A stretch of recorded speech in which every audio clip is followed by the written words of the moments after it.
Hello everyone, welcome back to Gloomhaven. Last episode we went and gave some cultists what for, I guess. And we have some pending work to do in that Chunk the Cragheart, I believe our most experienced mercenary by some margin, has a level up coming. Right, who could be... I mean, you know, the Tinker is kind of close, but yeah, the Cragheart is clearly king of the world. Let's see what he's up to. Dig Pit. Create a 2 damage stun trap and muddle everybody.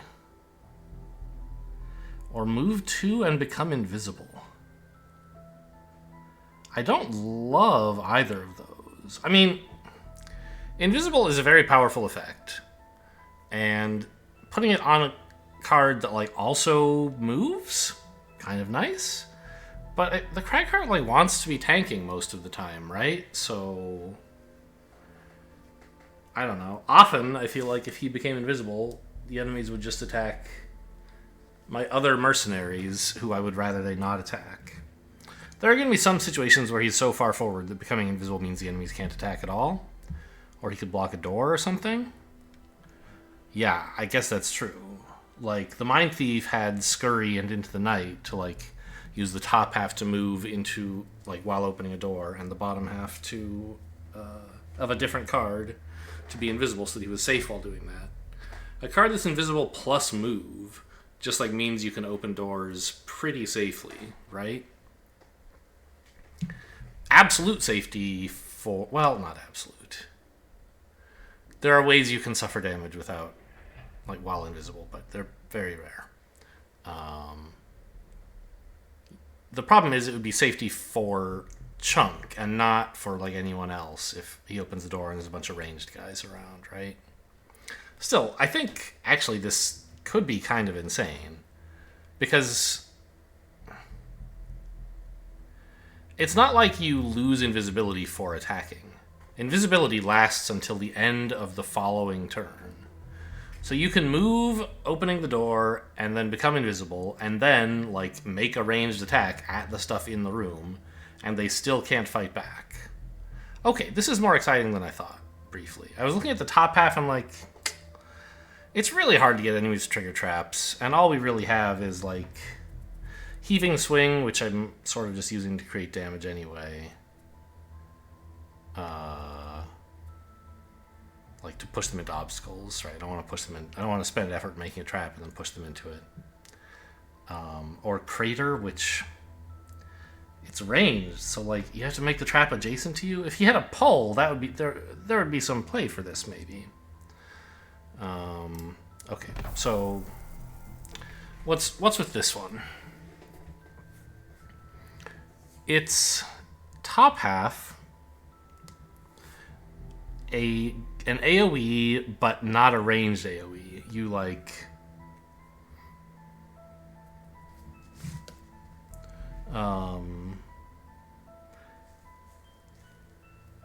the center of the hex you're attacking has to be adjacent to you, basically. And it attacks for 4 or 6 if you have Earth, which we often do, but of course not always. And it has this Immobilize, but of course it's a burn card. So I mean, like... AoE attack 6, obviously very powerful. The bottom half lets you move quite a lot if you're willing to spend Earth on it. I think I usually wouldn't be, because we have the Tremor Blade, so I can spend Earth on things even if I don't necessarily play a card that consumes Earth, I can still consume it. So, usually you would rather spend elements attacking. Sometimes you need to make a big traversal move, and, like, this would be nice to have. I think I'm kind of inclined to try out Dig Pit. It doesn't really seem Cragheart flavored, but I think it's just such a strong effect that it should be quite usable anyway.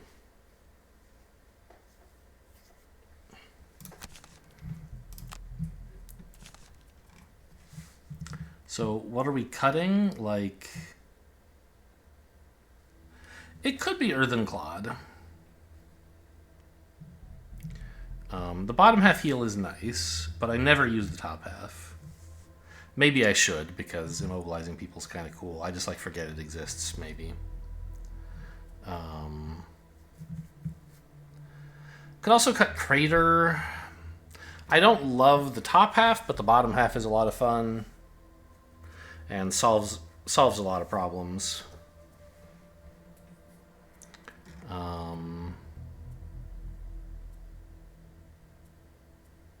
Oh, Crushing Grasp. Right. This is not a card I like. I'm not sure why it was in the deck. There was some quest where I needed to loot things or something. Opposing Strike I also don't like very much, so maybe we can put in another card as well as Dig Pit. I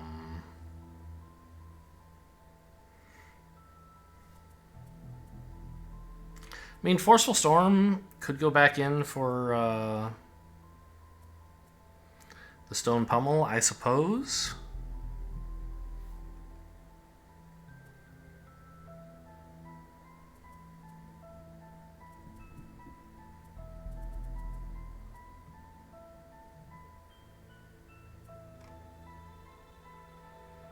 Or I could just take Explosive Punch as a move 4.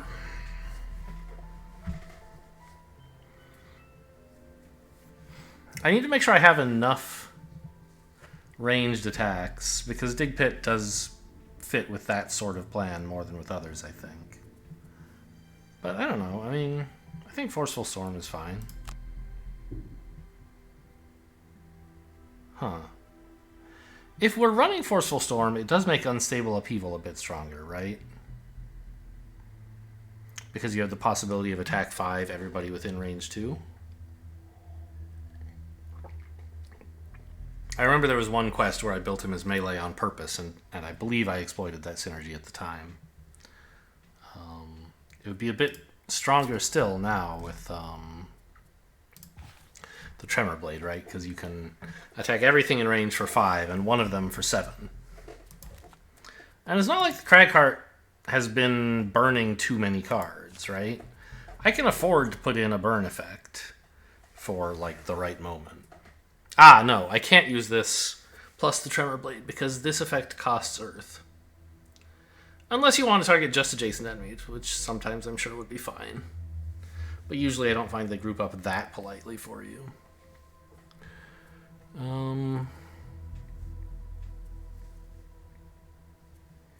Rock Tunnel is a big move if we needed it. I don't know. I don't really want it.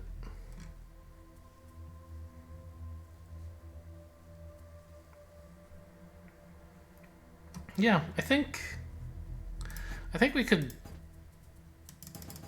Why did I think I could fit this? Oh, I was looking for something to cut because I just put in Forceful Storm. I was like, oh, maybe we could throw in Unstable Upheaval, right? Massive Boulder. I kind of like it as a way to do suffer damage, but we still have Rumbling Advance and Rock Slide. I don't think we necessarily need Massive Boulder.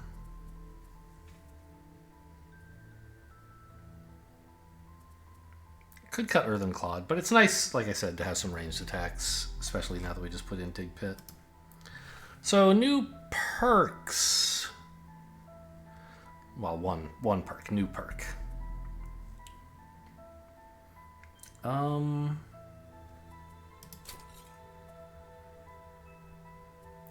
Is he close to his personal quest? Not at all. Okay.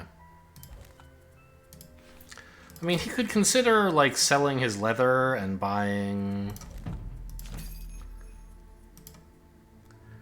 But we still don't have Chain Armor. I think that comes in at Wealth 3. I would love to pick up the perk that lets you ignore negative item effects, but not until I have a negative item effect that I want to put in the deck. Could take some negative scenario effects, but, like, sometimes that just doesn't do anything.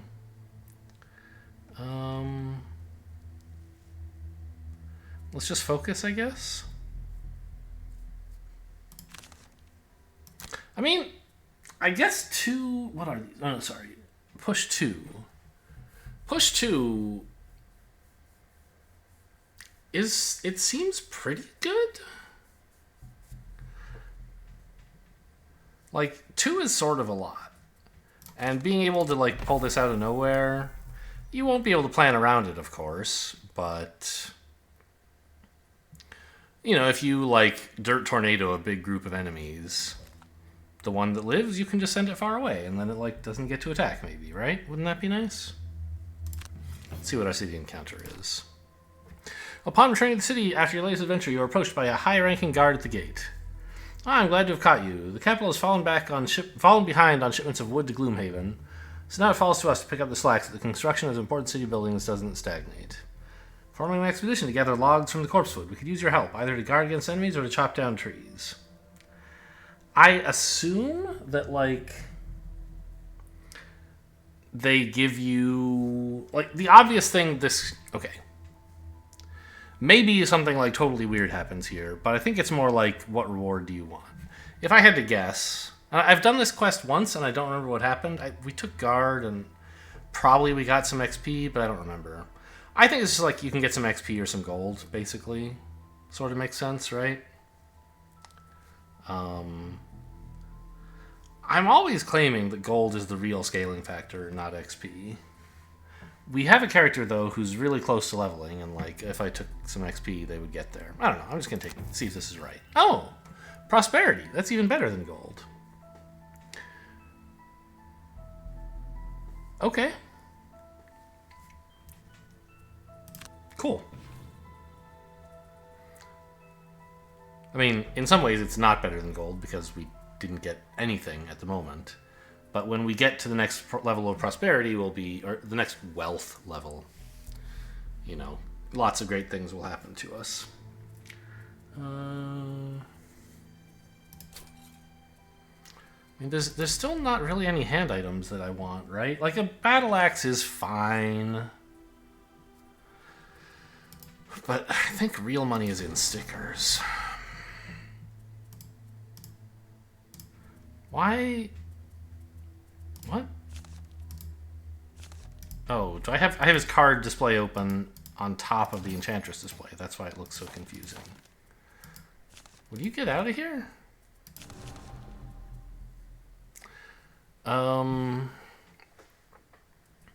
Any cards here that I imagine the Brute would always want? Like, I really like Leaping Cleave's bottom half. I just always want to play it because it makes air. And having it do a little more would be kind of nice, right?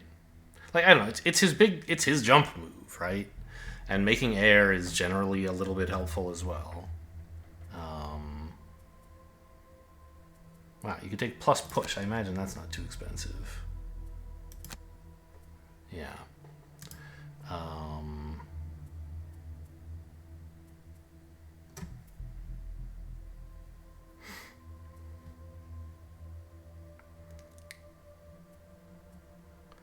mean, I do use Overwhelming Assault somewhat often. Increasing the push, kind of cute, right? I wonder why they don't allow this one to be upgraded. Like, you can't upgrade the move here, only the push. Pushing 3 is, like, kind of insane. Makes it easier to get people to faraway traps and just get them, generally speaking, out of your face, but...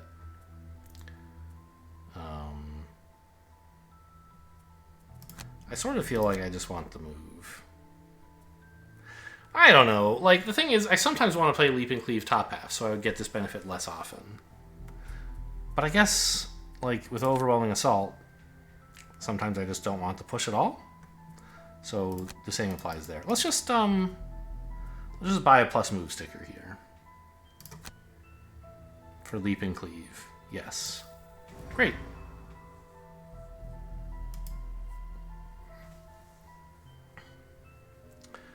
And, oh, that's right, you can add an area sticker to make it hit like all 3 adjacent instead of just 2 in a direction. Or, you know, so because the card has multiple targets, the stickers are more expensive. Plus attack costs 70 instead of, like, I assume 35 or something. Yeah. I could look for some other stuff here, but I don't think I will. You're not missing any important items, right? Yeah, so you're really all about stickers. And so far, the only one you have is on Clear the Way, right? Yeah.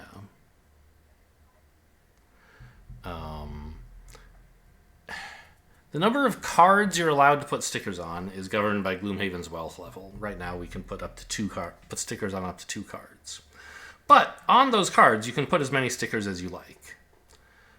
So here, we've got 1 sticker on Clear the Way. We've got room for 2 more. The cost for multiple stickers on a single half of a card is scaled. But the second sticker on a card doesn't cost more just if it's on a separate side than the first sticker. So we could put a sticker on the move half of Clear the Way if we wanted.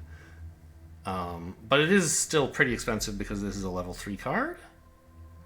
And I don't even really know what I would want. Like, I could take plus move. I think I would want an element, and that's just, like, so expensive. So are there any other, like, low-level cards that I'm always using? I'm kind of excited about... Oh, you know what? Can I add plus push on Heaving Swing? I can. This would make it so much easier to get guys to hit obstacles, I think.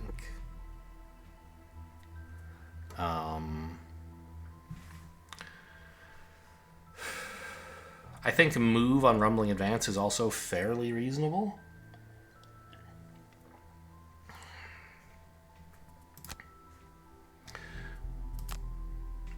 One advantage of putting a sticker on Rumbling Advance is there's room for 3 stickers on 2 different sides. Whereas Heaving Swing, both stickers are on the same side, so it would be a little bit more expensive to get multiple stickers on for a really powerful effect. I'm gonna put a sticker on Rumbling Advance, I think. Let's just give it a little extra move, not too expensive. And I think we can afford one here as well. Like, I can't afford Bless, huh? I do like Bless. Plus heal is fine. But I think I can save up another $22 to Bless.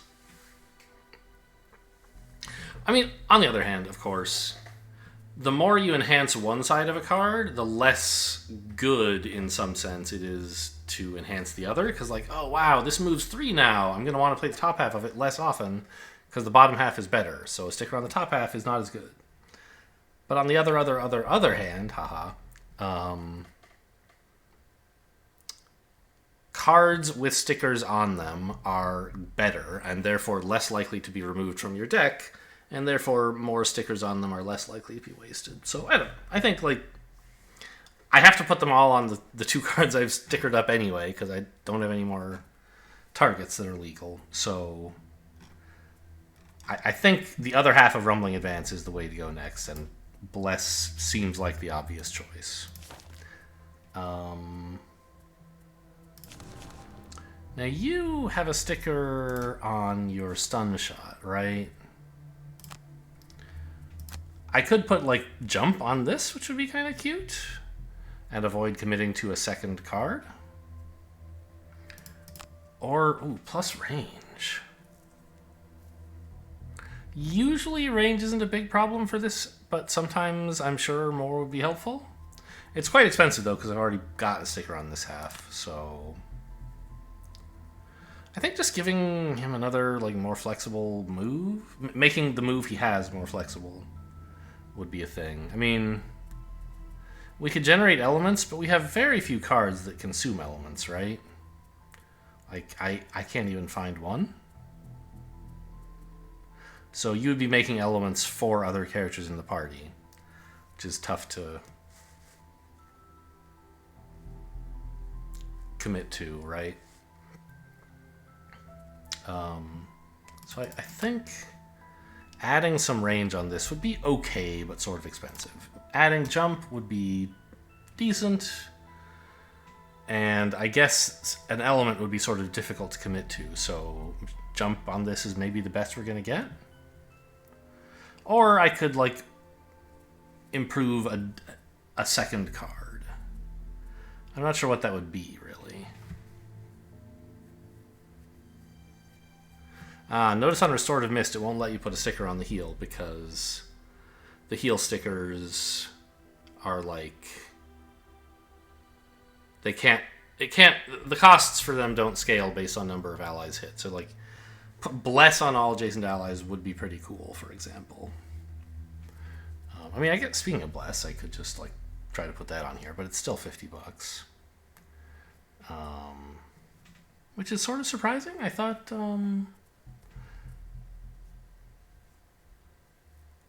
No, I guess I don't have any reason to be surprised by that. Flamethrower, you can... I somehow, I saw these when Flamethrower was being targeted, and I didn't really connect with the fact that they were area stickers to make Flamethrower's area bigger. That's kind of cute. Ink Bombs plus attack, obviously very expensive because it's a multi-targeted effect.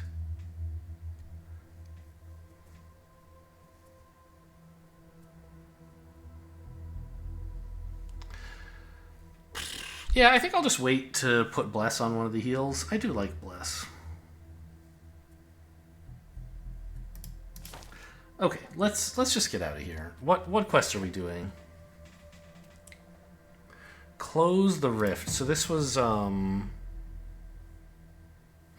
we discovered a path to the elemental demon plane, and we could go there, right?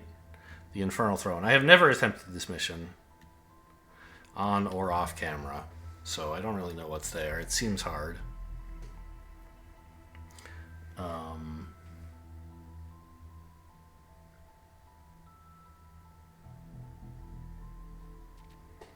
How did we unlock Necromancer's Sanctum? I thought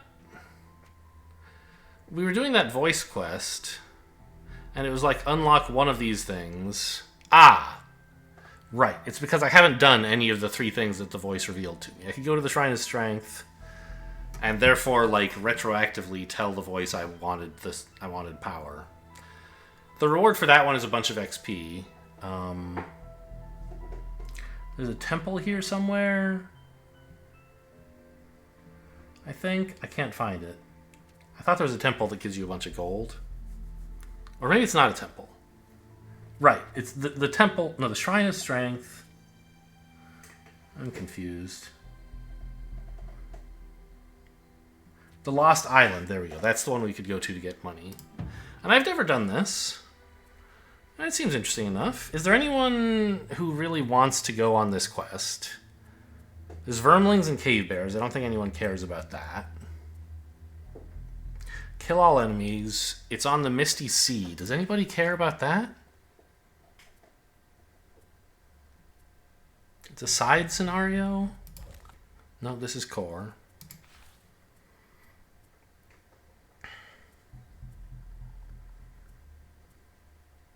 Yeah, I don't think anyone particularly cares. So we'll just do with the squad that just did the last one. Undiscovered islands in the Misty Sea.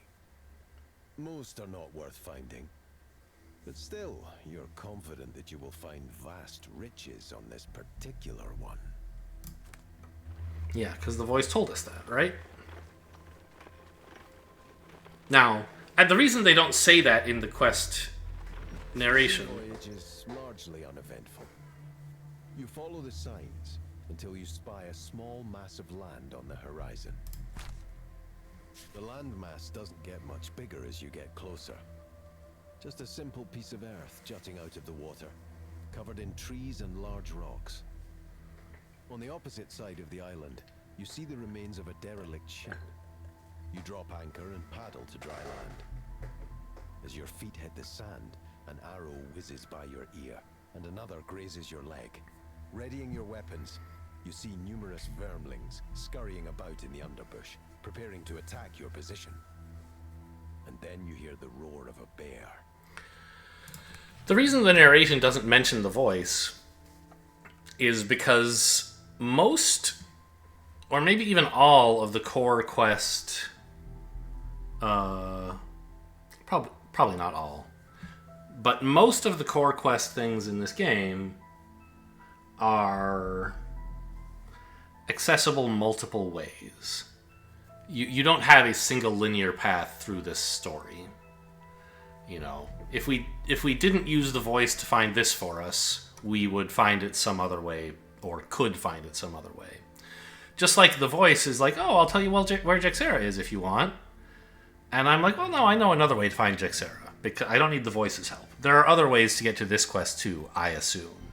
And so that's why it doesn't mention why I'm sure that I would find some gold here.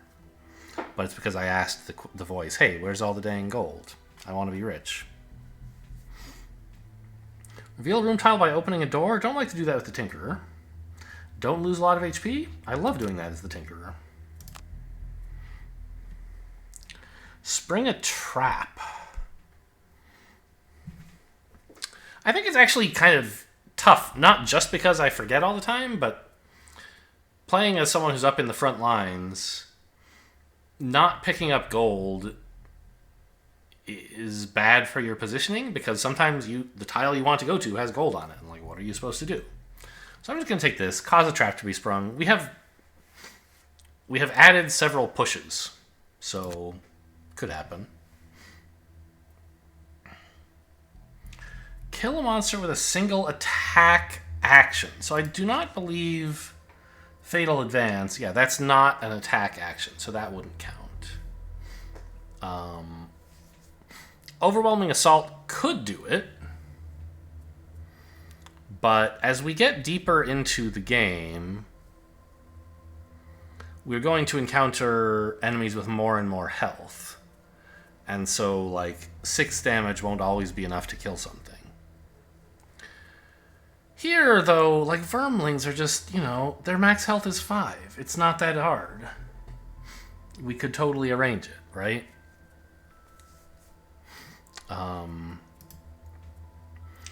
Gaining 7 or fewer experience is tough, but not impossible. A lot of the stuff the Brute does doesn't really get XP anyway. Right, like it's mostly kind of Skewer and maybe Balanced Measure.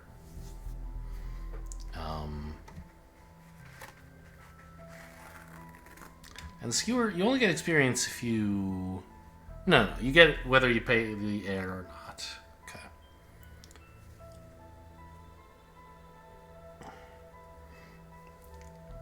So, I mean, I could cut some of these cards that produce experience and try to go for the low XP route. Right? Put in Sweeping Blow and Grab and Go. Maybe even Shield Bash.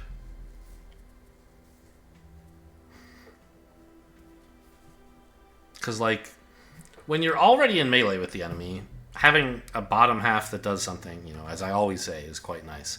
I think I'm going to try this, and then I'll, like, just forget, as usual.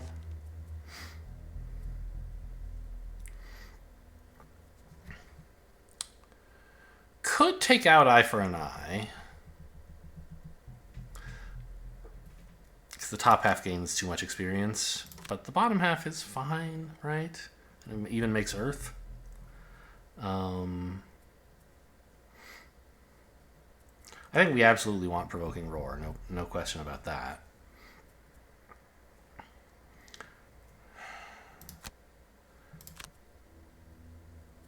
I mean, the bottom half of this makes 3 XP, which is a lot. It's most of our budget. The top half is fine, but nothing to write home about.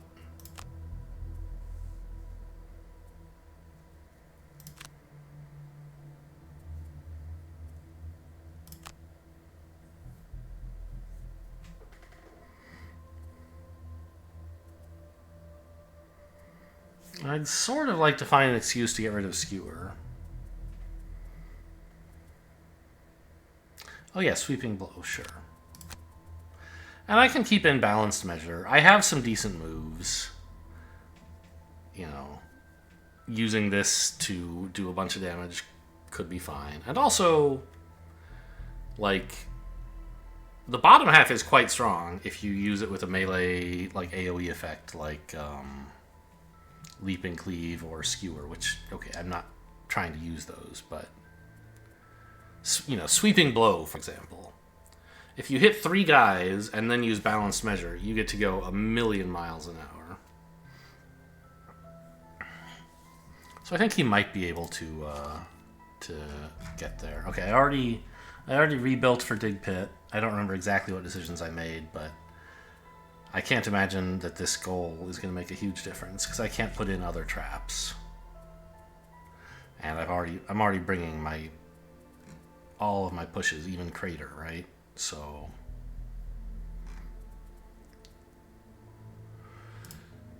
now the Tinkerer, if he knew about the Cragheart's combat goal, would be putting in something to make a trap. But that's definitely not something they're supposed to talk to each other about.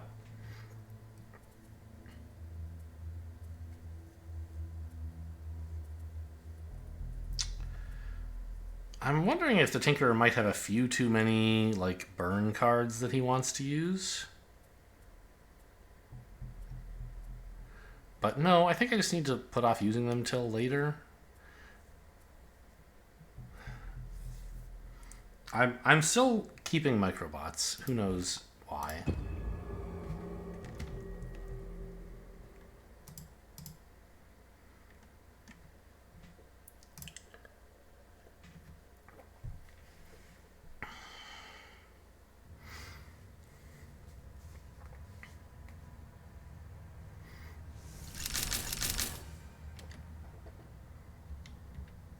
Okay, just kill all enemies, no special rules. Nice. Oh, is this a Vermling Shaman? Cool clothes, dude. Vermling Shaman Elite, I guess, sure. Any normal Vermling Shamans around to compare? No, just a bunch of scouts. Or is this one? I see. The guy in red. And a less glowy staff, I guess. Yeah, I like this guy. Very stylish. Already a trap. Ooh, this is a huge obstacle. Is this all? This is a 3 hex obstacle, I guess. Okay. So I don't think Clear the Way can move that. Yeah, single hex obstacle. But there is a card in the Cragheart level up deck that lets you create a 3 hex obstacle and I think damage things next to it. Kind of exciting, but situational. I mean, the Vermlings have a lot of move. It seems like they can probably get to us somehow, right? Even this guy, I mean, I don't know, 1, 2, 3, 4. Maybe he won't reach, but also they have ranged attacks sometimes. I don't know, what deck do these guys draw from anyway? Is it like... I still don't really understand how the enemy decks are set up. There's not like a separate deck for every kind of enemy in the game. Some of them share, I think. But a lot of them do have unique cards that, like, each of the elemental types has a totally different deck. I think... maybe there's like a generic bandit deck that different kinds of bandits draw from. I'm not sure.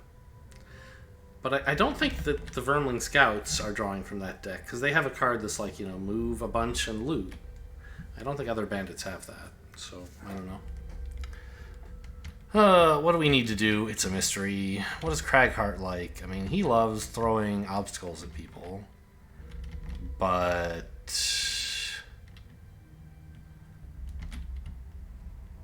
with these guys all clustered up right here, I wish I could attack this space with Rock Slide, but I can't.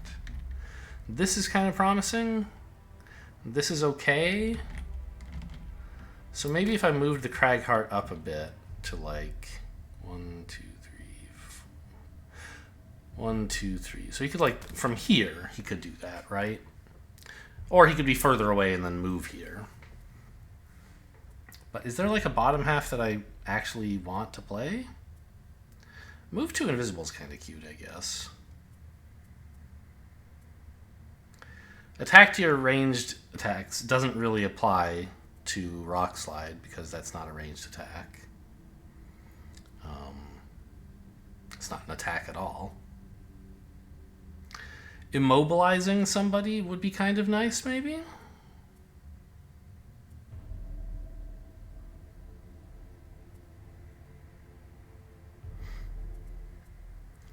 I don't know. We should be under kind of an onslaught this turn of some kind, right? There's gonna be a lot of enemies attacking as they all charge on us. They start very close by, and they're fast. So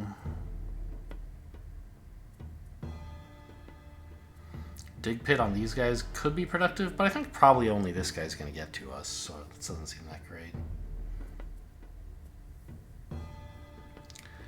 Crater pushes.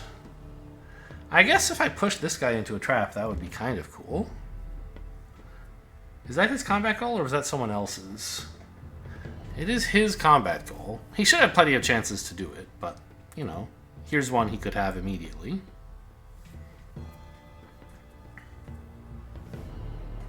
Ah, no. You need Earth to push.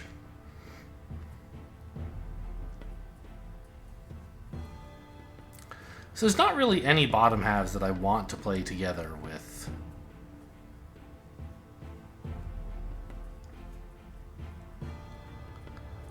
Rock Slide. So I could afford to start further away and walk here, I guess. Slightly reducing the enemy's ability to attack me.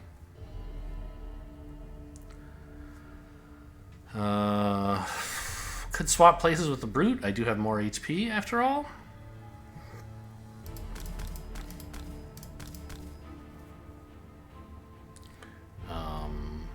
This could be wrong. Maybe the Brute wants to, like, I don't know. Whatever he wants to do, he can do it from here probably, right?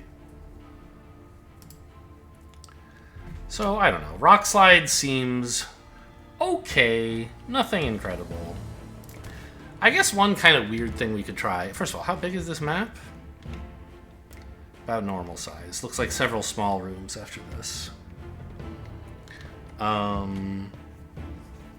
A funny thing we could try is to use our bottom half to put on a little used buff. Where is it? We could play Stone Pummel as a buff, because there do seem to be a lot of obstacles around, and clearing them out could be interesting.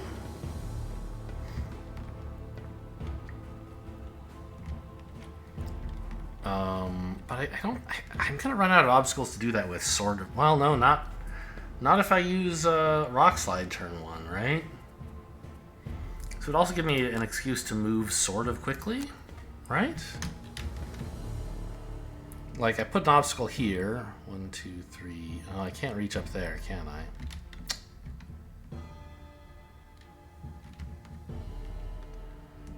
Well, I guess I could block this guy off completely. Potentially. If he's trying to make a melee move anyway.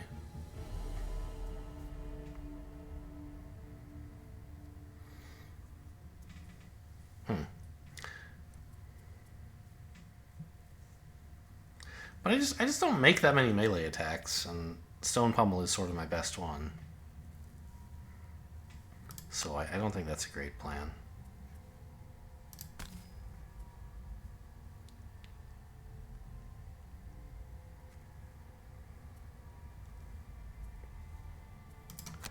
Let's just dig a pit, see how it goes. It's very slow, which is a bummer. Yeah, maybe that's why I'm not supposed to do this. I can just use Unstable Upheaval as my initiative. That's kind of what this card is for until you're in position. Actually, I mean, might not be so bad to prep for Unstable Upheaval, right? We assume the scouts at some point sort of soon will be closing in on us, and then some of their attacks are ranged, but most aren't, I think. So Unstable Upheaval could do a lot in this very shuffle, so maybe I won't use it. But, like, Rumbling Advance, I guess? Sure. Alright, finally figured out one player's turn. I'm tempted to Provoking Roar this guy.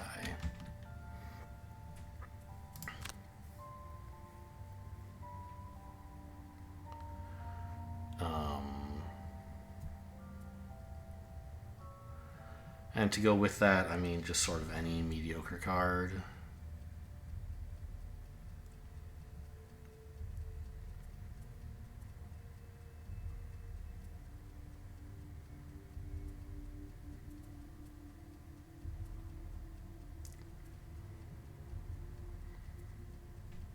Fatal Advance? I don't think I need the move 4 for anything much right now. And I definitely don't want to use the top half so early. I mean, I don't know. It does do 13 damage to a bear. That's no joke. Yeah, maybe I'll spend Grab and Go instead. Or Balanced Measure?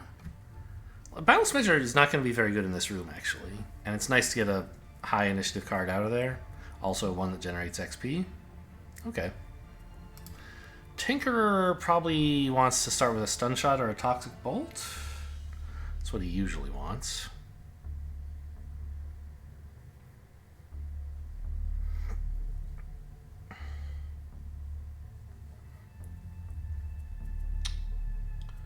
It's too bad I didn't add +1 range to this, huh? We can just move a little slow and apply Toxic Bolt at end of turn. Should still be fine. On the other hand, I guess... What if I put the Tinkerer here?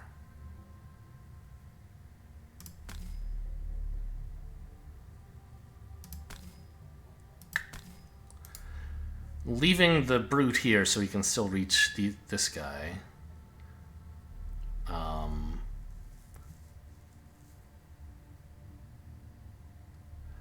But I think like this would be a pretty cool flamethrower, right? Get that shield up.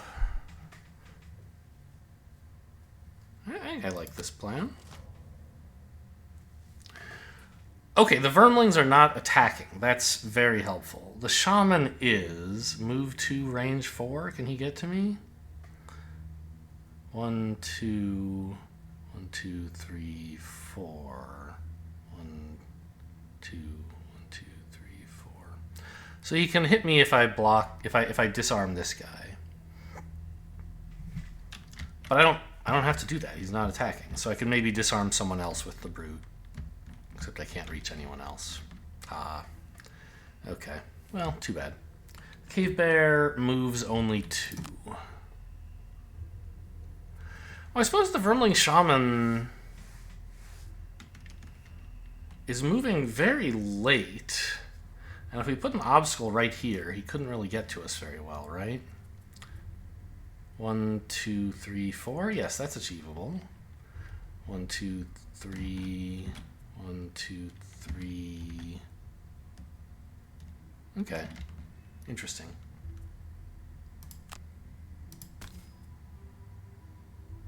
Ah! Is there... No, wait. This guy could go just down here, and he has range 4, right? 1, 2, 3, 4. So yeah, either of these two spaces are reachable by this guy, even with an obstacle here.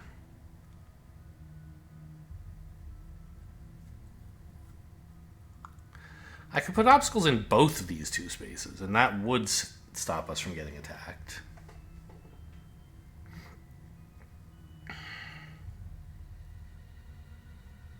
No, it wouldn't. Just standing here. 1, 2, 3, 4. Yes, then he couldn't reach this space.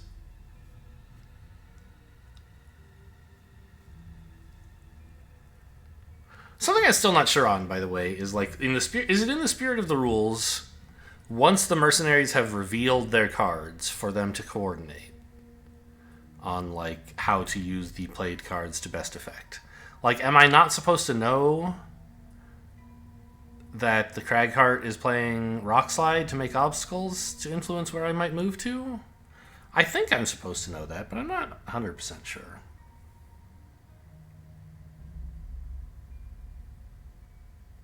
Cragheart actually can't get obstacles to both these squares very easily. Unless he's standing right here himself.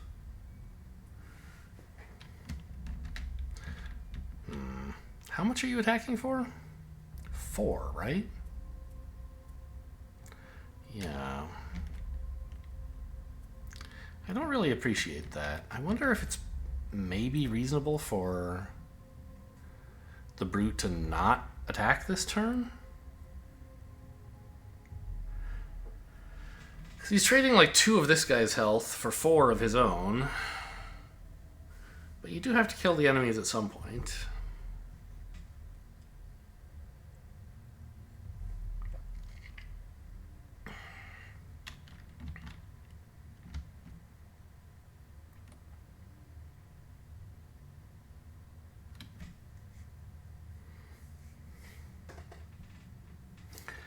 I think I'm just going to get in here. I'll be shielded by the Tinkerer.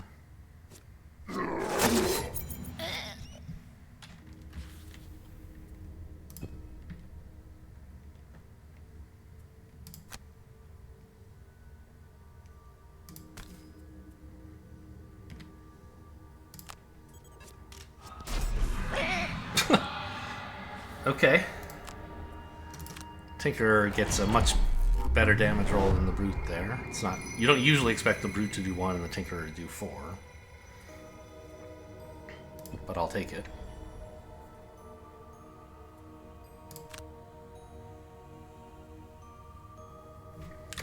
So, if I don't really care about this guy, I mean, it would be nice. Don't get me wrong. But maybe I come up here? Or here? 1, 2, 3, 4. Because then I can reach this space and this space and kill this guy as well? Seems sort of nice, right?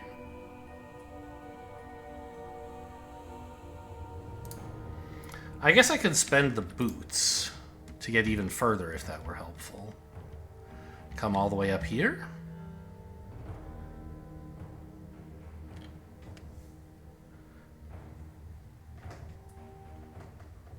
Why can't I go further? Oh, I see. Because there just isn't further. There's obstacles all in the way. I see. I was like, this is only 4. Don't I have move 5 with the +1 in the boots? So I could put an obstacle 1, 2, 1, 2, 3, 4. Then if I want to hit this guy, I have to hurt the brute as well. I don't think that's really worth it. Let's just go here without the boots. All I'm really missing is the...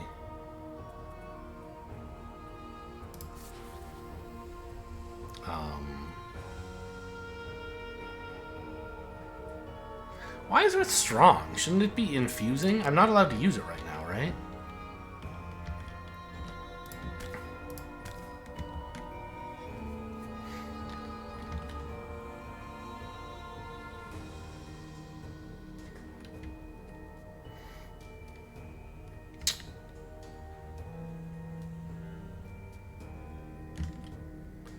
I don't know how much this matters, whether I attack the elite or the normal guy.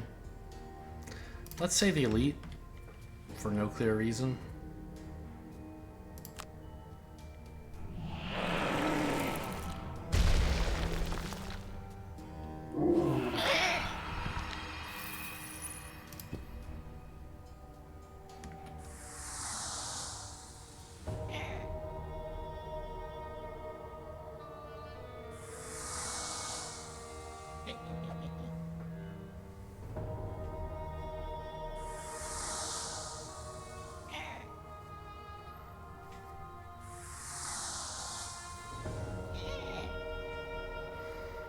Do I run Massive Boulder still? That would be a decent Massive Boulder, but I don't have it.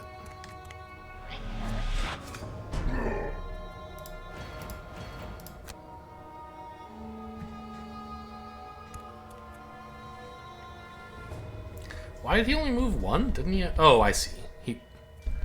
Right.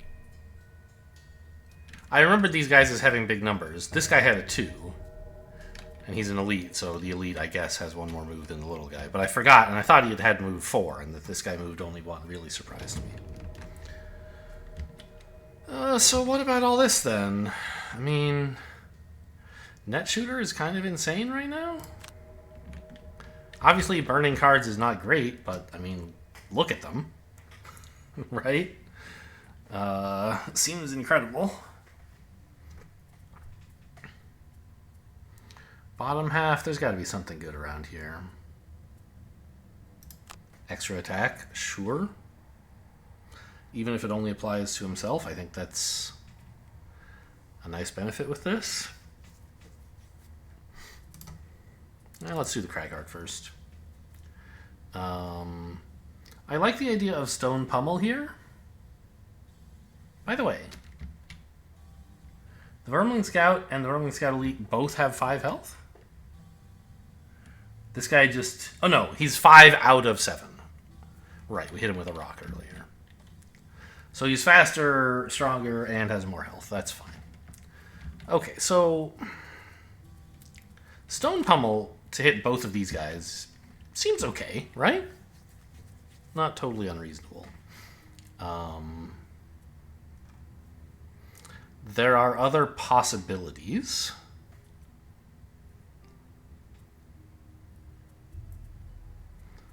But none of them seem critical. I guess there's Dirt Tornado, could hit a decent chunk of guys, but I think really it's not doing much more than the pummel. And if we're gonna pummel, I think we may as well Forceful Push, just to make it harder to miss on these guys, for it to fail to kill them. Plus, we don't know that the... doing these in the right order? Yes. We don't know that the Tinkerer is hoping to kill these guys. I don't know what to do about you. Like, I think the retreat is the answer, and just lure him inward.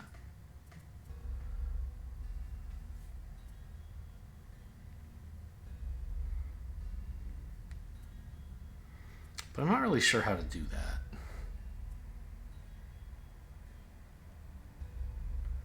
It just feels so wasteful. I guess there's a backwards overwhelming assault to push whichever of these two enemies is... If either of these enemies lives, I can push them into a trap. It's kind of funny.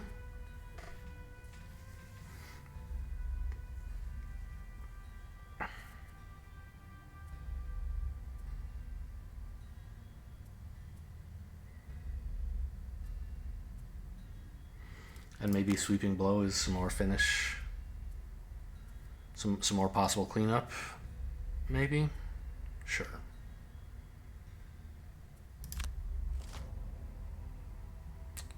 Yeah, sadly he is not faster than the Vermlings. Okay, well, this bear has a move 5? That's so much. Okay, I guess we're pushing him into a trap then. Okay, I guess, yeah, he has a move 5 because he only drew a tiny attack. What's Shaman doing, by the way? Just healing. That's fine. He can't really reach anyone.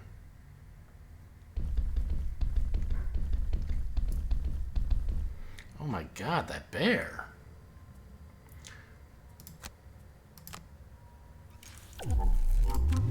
So here's my killer net shooter, which I think the potion and the goggles are very warranted. It's looking like Dirt Tornado would have been a better pick. Because this like almost certainly kills all the Vermlings. I guess they're still not attacking, so I could wait. But I want to spend the goggles. I already played net shooter. I might as well get the benefit of using it instead of just like doing some lame shit. Oh, right. I even already activated the bottom half of this card, so I might as well go for this.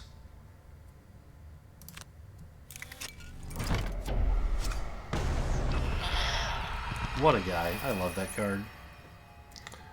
Okay.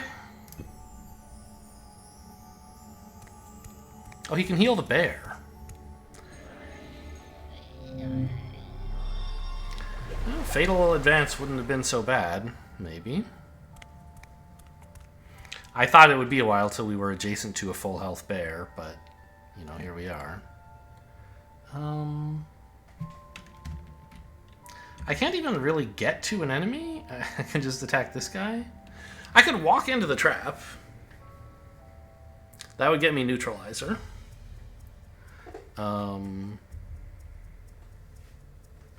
Seems obviously bad.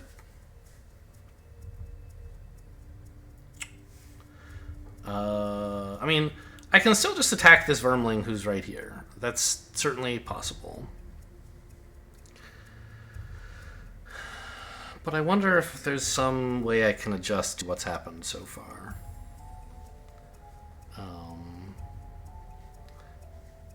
Like, I could...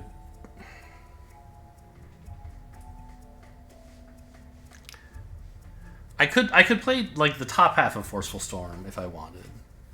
Attacking 2 enemies. And disarming both bears, right?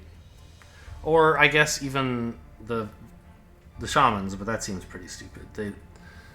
They do a lot of stuff other than attacking. The bears kind of don't. So, like, this would be a good way to save us a bunch of health, probably. But I don't think that's what we need to do. I think we just want to, like, push the bears into a bunch of traps and have a good time. So I guess I'm going to just go with the shitty pummel against 1 enemy because the Tinkerer stole all my kills. Wait, yeah, it's free to spend this, right? There's no reason... Yeah, Earth is going to be gone in a sec anyway, and no one else is using it.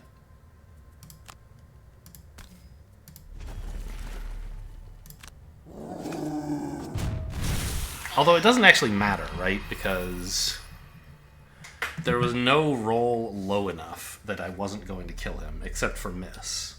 And spending the sword doesn't help with the miss. So it was really just for style points and to make everybody think that I have the combat goal about overkilling people, maybe.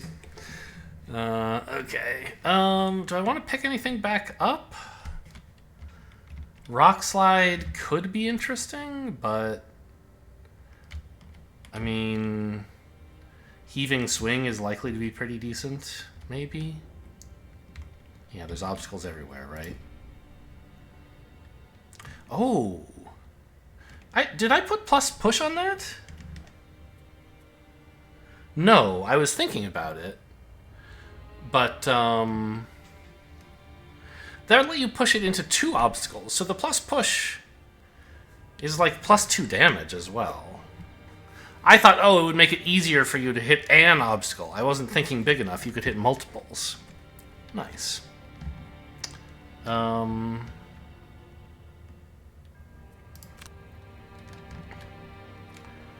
So... I can't so easily push and then attack, sadly. Like, if I pushed him to here, then he'd be positioned well for me to sweeping blow both of them, but I couldn't get to this space. So I think the only thing to do is Overwhelming Assault after I attack.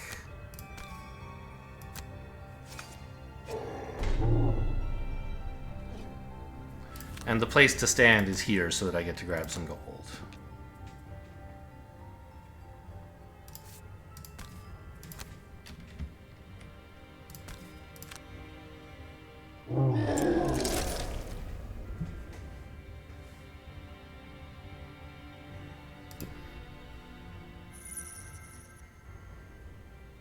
Man, anybody have a loot too? I believe the Tinkerer has a bottom half burn loot too, somewhere. There's a loot 1. Okay, maybe I cut it. There's no earth lying around. Dirt Tornado could be tempting. I don't know.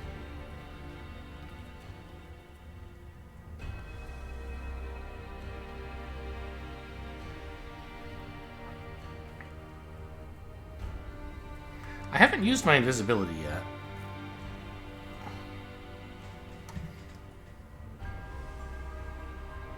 I guess maybe Dig Pit could do something? Right? It wouldn't trigger Neutralizer, but I could, like, move here and put a trap here. This bear would attack me, and this bear would be like, oh boy, I gotta get to him, and then he would be stunned. Wouldn't that be funny? But, like, wouldn't it just be better to kill them?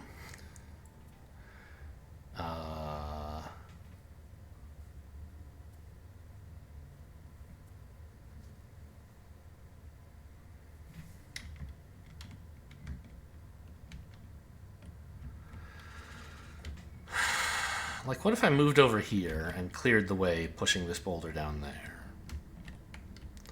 Then the enemies would be pretty hard-pressed to attack anyone but the Cragheart. On the other hand, they would have a pretty easy time attacking the Cragheart, because this obstacle wouldn't be here anymore.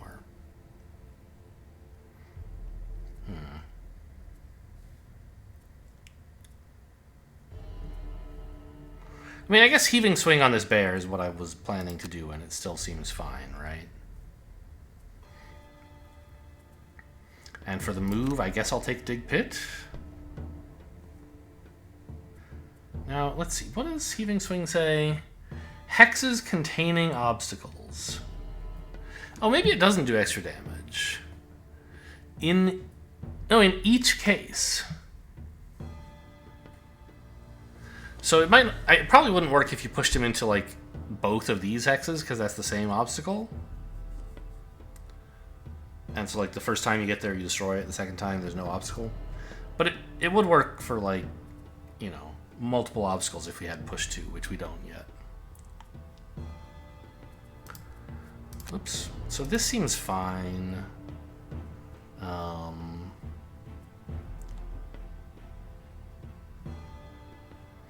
I could get to the back ranks here.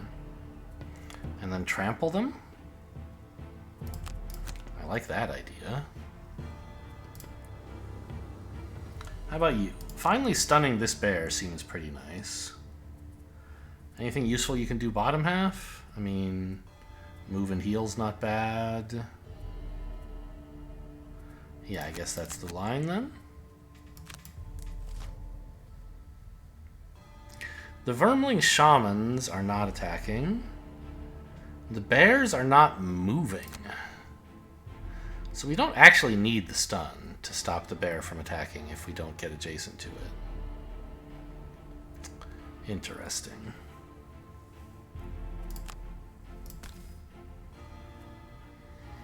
I want the gold more than I want... Oh, I guess...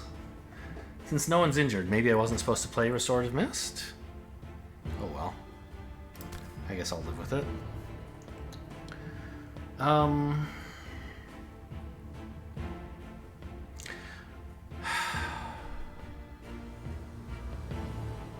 How... Cragheart can attack this bear instead of this one, I guess.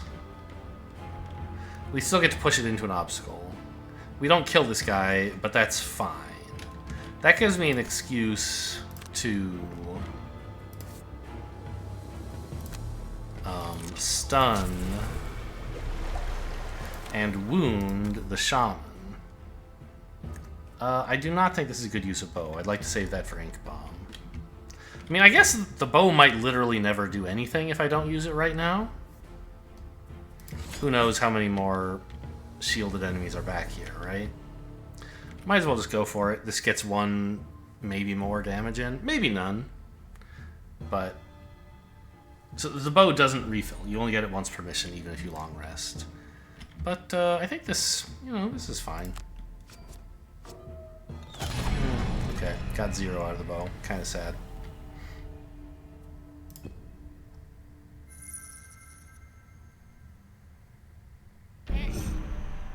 Oh, this is so dumb. These guys are just going to heal their friend.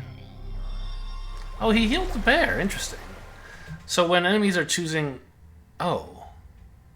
We're all going after the bear. So the fact that they are attacking but not moving doesn't actually influence my... I don't have to avoid standing next to them. But anyway, I didn't realize when they're healing, they like look for the enemy where the heal can be most effective, rather than the one who's closer. So healing this guy would have seemed natural to me. Alright, so...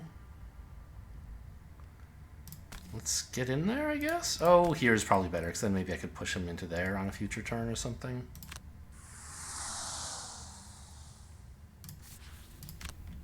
Surprise!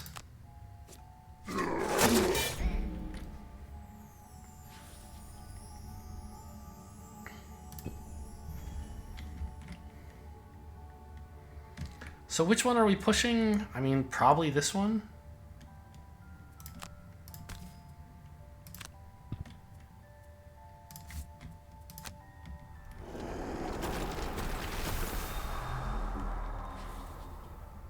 I don't have a compelling reason for that. It just seems like, yeah, maybe we could get this guy killed if we were very lucky. Love seeing that Earth, and we were pretty lucky. Go up there. What about here? Then I could potentially push this guy into a trap. But I think it's much more likely that I'll want an obstacle here to push this guy into. And one that's further away is harder to activate. So let's just get that going. Nice work, Craggy.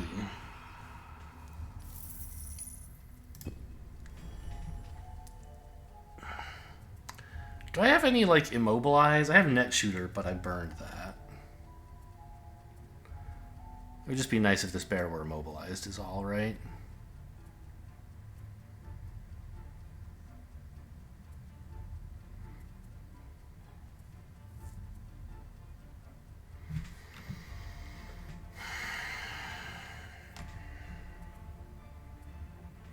I don't have a lot of cards that do anything right now. I guess I could loot all this gold, maybe? With my microbots? No one else has any loot. It's kind of going to waste if I don't do that. A little greedy to burn a second card in this first encounter. But, you know, gold is good. This attack is pretty weak. But I don't think I have any heals that do anything.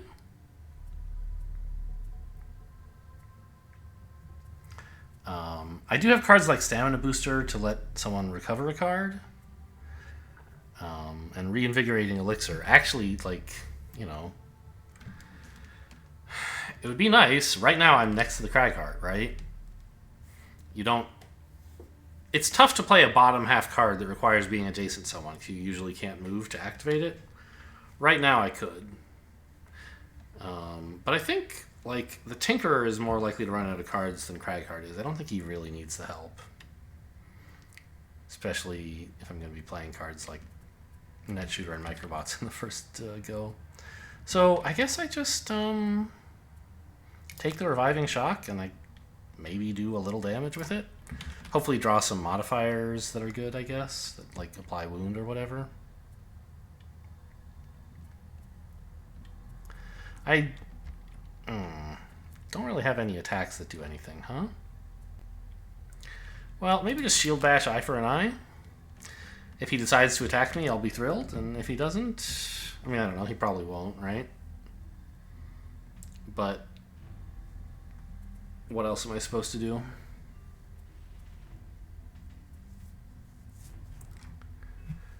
I could play Fatal Advance to do 1 damage. Seems bad. Yeah, this guy's actually kind of taken care of with Clear the Way, right? If I want. Or Crater to push him in there, but no, I want Clear the Way. Oh no, Clear the Way isn't Suffer. Right.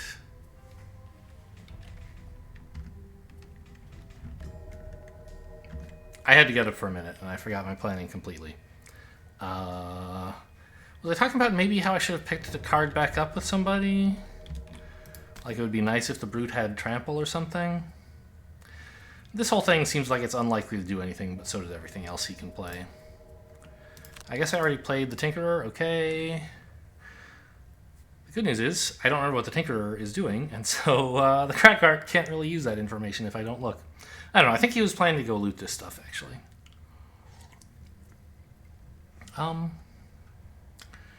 Dirt Tornado is fine, I guess. But they're, I mean, Ah. No, what I'm supposed to do is use Crater to push this guy into a trap, I think. So let's act early, getting me no benefit out of this invisibility, but that's life.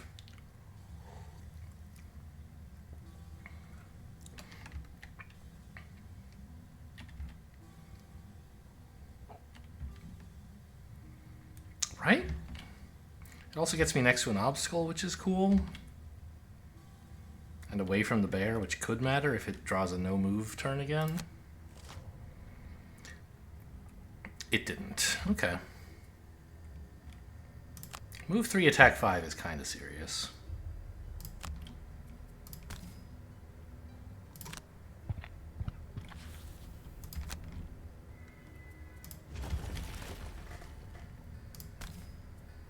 Oh, what are these vermlings doing, by the way? Is there some chance I should be doing something other than this?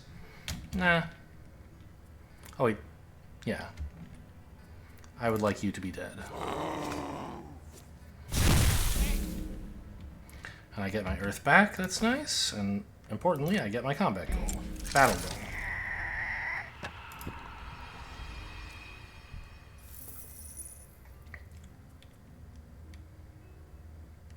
Yeah, so he's not going to attack me. Sorry, he is going to attack me, but not in retaliate range. So I might as well just punch him with one of my 2 cards. Or I guess I could go for the shield bash, actually. It could get the kill, and I mean, a stun's not horrible if I fail.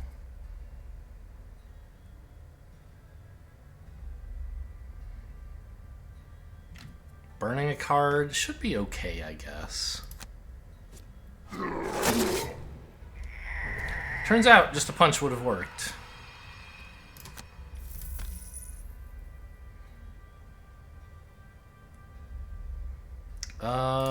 Maybe I could afford to get the gold instead?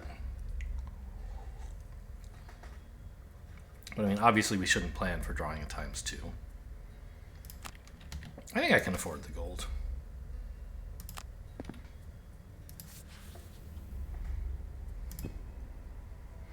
So, that's 2 of his 7 experience, but that card is gone now, so we don't have to worry about drawing it again. And we've somehow failed to attack 2 enemies with Reviving Shock. But, you know, damage is damage.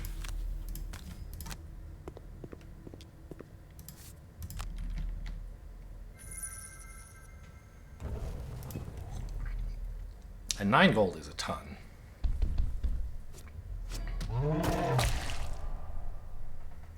Ah! I have leather armor. I was like, why was he disadvantaged?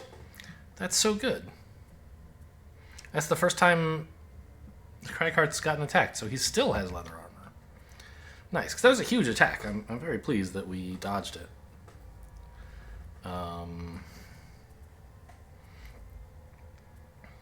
Here, I think the Tinkerer just wants to move slowly and... like...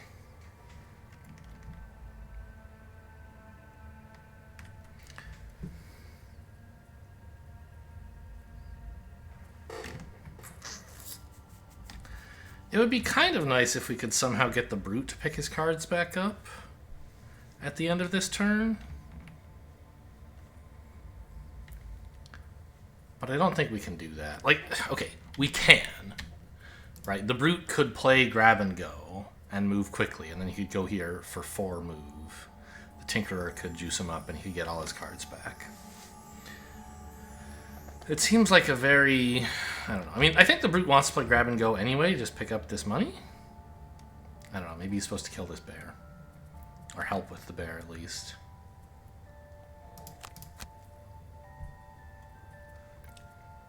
I think this is obviously what the Brute is doing. It's just like, I don't think we can, as the Tinkerer, make a plan that involves reinvigorating Elixir on the Brute. For its bottom half, anyway. I think, rather, we should just Stamina Booster, planning to heal the Cragheart after he takes some damage.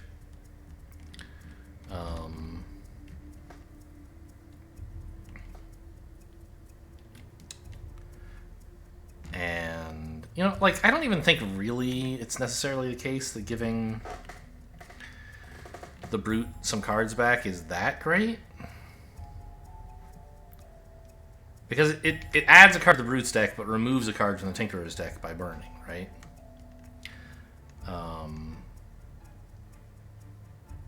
Or no, sorry. That would be if I played Reinvigorating Elixir, it would take away some number of turns from the Tinkerer. Not really sure how many. But like basically one...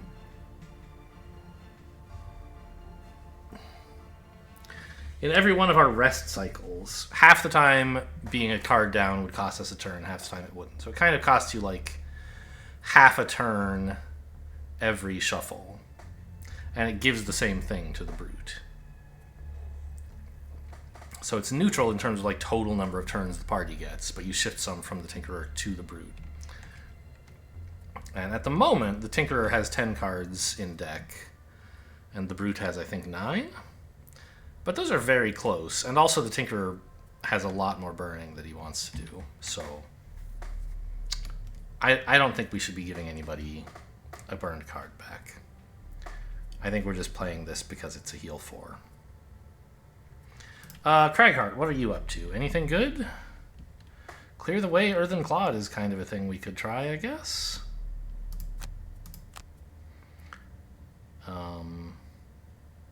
Move slow because I want to have already been damaged before I start healing.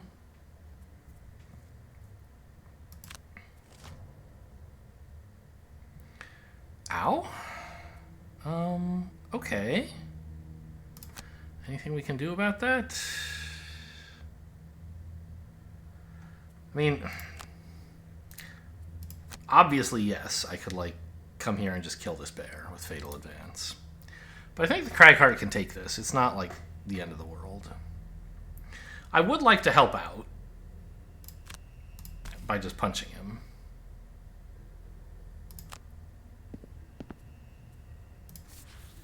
Rather than picking up the 2 gold, which I could do if I wanted to greed out. But this, I mean, this actually has a chance to just kill the bear before it attacks, if I were very lucky. This obstacle shall go here.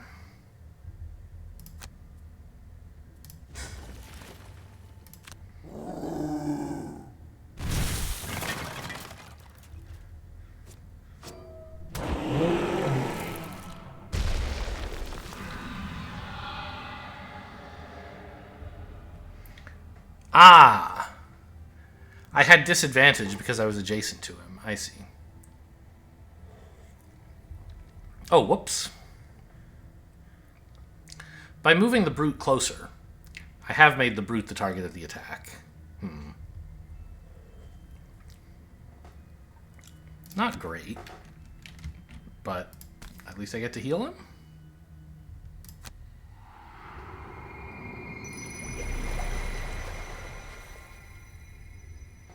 Yeah, he's going to need a bit more healing than that. I could pick back up Heaving Swing, which is very likely to be a kill here.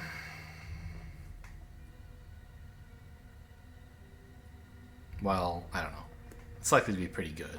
When you include the Tinkerer's attack, it'll be probably a kill.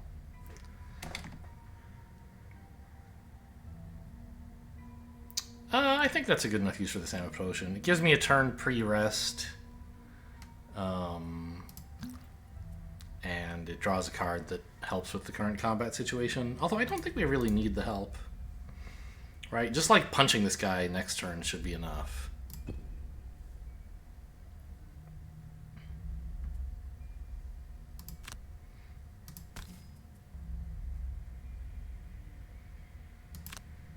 Because of the poison.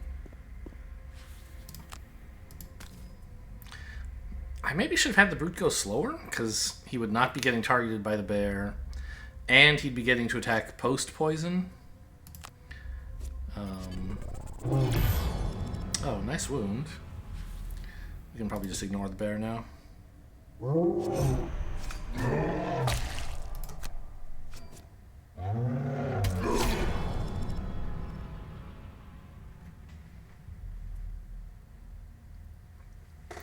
Right? If we just, I certainly want to elixir the brute. If we just walk away, it'll die not this turn, but the next.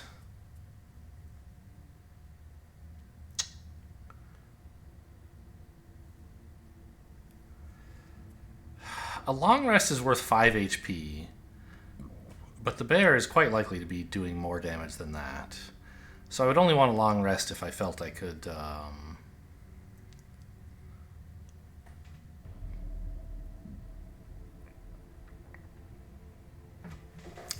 if one of the other characters could kill the bear first.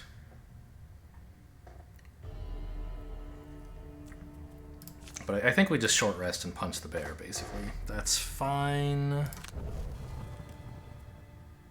Oh, an even better punch. I mean, I don't know. I might want this to go through the door, but it's going to sort of be a while before we get through the door, isn't it?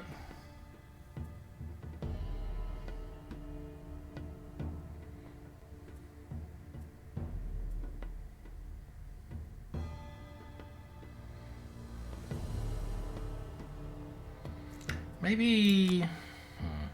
The Cragheart's also resting, yeah? Okay, well, I shouldn't... Here's a way to make sure that I don't, you know, account for what the Cragheart wants to do when playing the Brute's turn. Is just like, don't even draw for the Cragheart until the Brute is done with his turn. Then the Cragheart could depend on the Brute, knowledge about the Brute, but at least, like, I can't use that information in both directions. I mean, it would be nice to get up here and grab the loot.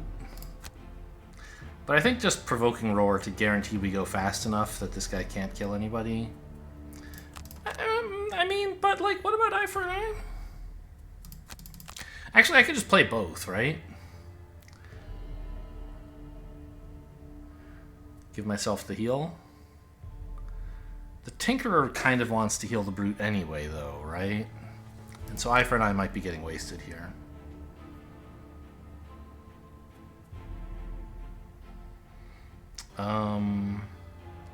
I think we're supposed to Sweeping Blow for move to get up here. And then next turn we can just grab and go and head for the door.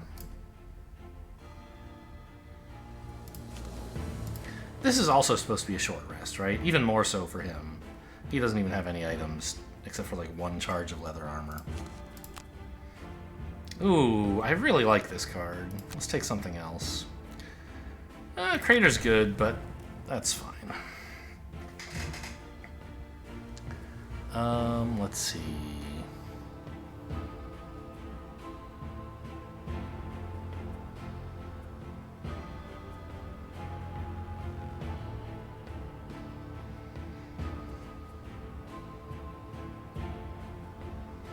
I mean, just Unstable Upheaval to move fast again, basically.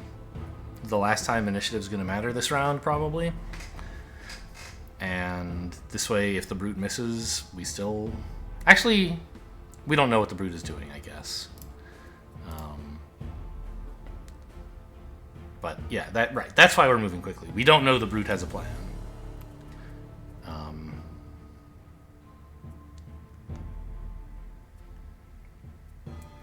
And then I want one of my decent-sized moves.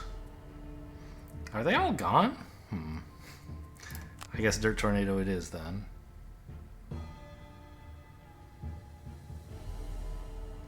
I mean, Rock Slide is an okay move, right? It gets me to here. It's only a move 3. But sometimes Rock Slide isn't even a move 3. Quite often, in fact. So if I want to use Rock Slide for move this shuffle, now is a good time to do it. The thing is, I love using it for non-move, so I'm not going to do that. I'll play the Dirt Tornado for move. Yeah, maybe I need to start putting... You know, actually, I won't play the Dirt Tornado. I'll play Rumbling Advance for move. Because I don't really need the healing very much this shuffle. And I don't expect that I'll need the Suffer very much in the next room, probably. You know what? I bet I will need the healing by the time... Because we're going through the door before we rest again, I'm fairly sure. So let's just say Dirt Tornado and all.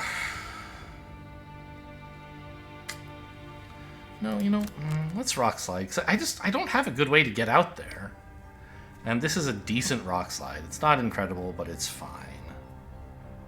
And I'll just have to use something else to attack the guys in there. Okay, Bear is very slow. Yep. And now he's dead. Even if I completely miss, this is lethal, because just the disarm means that the wound kills him over a couple turns.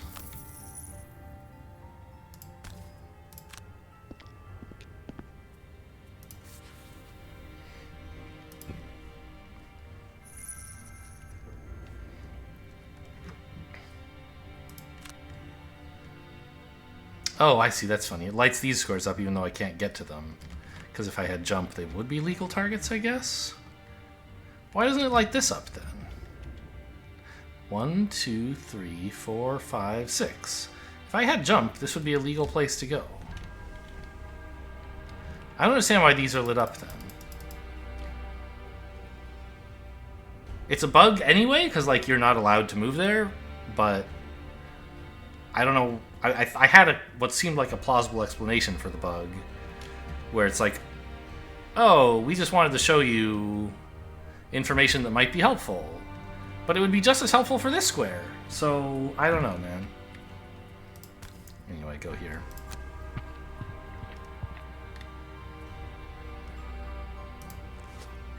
No!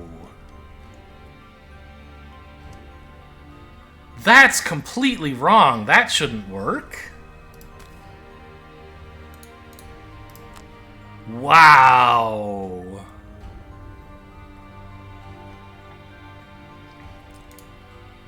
Wait a minute, what? Now even if I don't use the boots. Oh man, that's an interesting bug. We clearly are not allowed to do this. Huh. Okay. I mean, obviously, digital is going to let us, but that's against the rules, so I'm not going to. Like, could I do this? No, okay. I would have to actually move here, which is illegal. I don't know, I have enough move left. I kind of want to test what happens if I move here and turn the boots back on. I would be allowed to go here, right? I won't. I'll just go back, because that's the legal play. But I kind of want to see. Like, go here. Yeah, I could totally go here. That's so wrong. Incredible.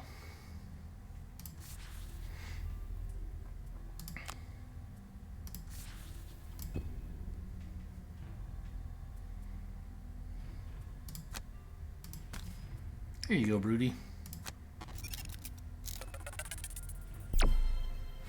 Get those wounds all fixed up for you. You know what? Oh, I hate restarting the round now, but the Tinkerer is literally about to long rest, and I could have gotten to here. Provoking Blow, Unstable Slide, and the last two cards. Okay, let's just replay that round and use the boots.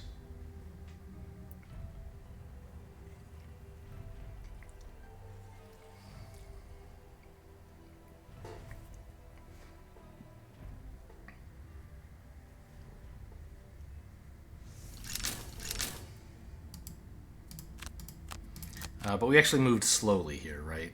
Not that it matters. I said this was fine to burn. And I played Provoking Blow. An Unstable Slide after not burning Rock Slide. Unstable Slide. There you go. Come get me, you stupid bear. Oh wait, you can't. You're dead.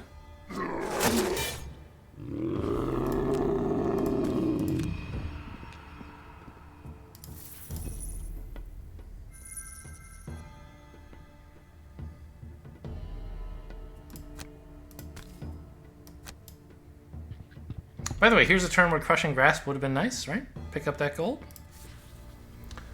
But I don't bring it because it's Well, I don't know if it's not good. I don't appreciate it anyway. I don't see leaving this gold behind as like a huge blunder, right? But it would have been nice.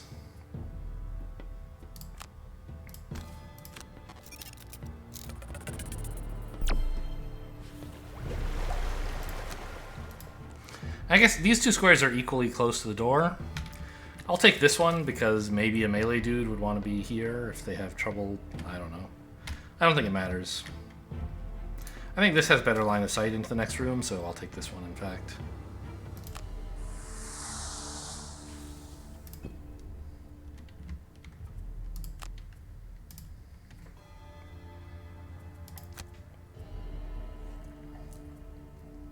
Grab and go for the move, and I guess leap and cleave, sorry, for the action. Leap and cleave is perfect, actually, right? It gets us to right where we want to be. Makes use of the jump and all the move. I love it. I guess technically we should move quickly so the Cragheart doesn't swoop in and take our gold. But he's not going to.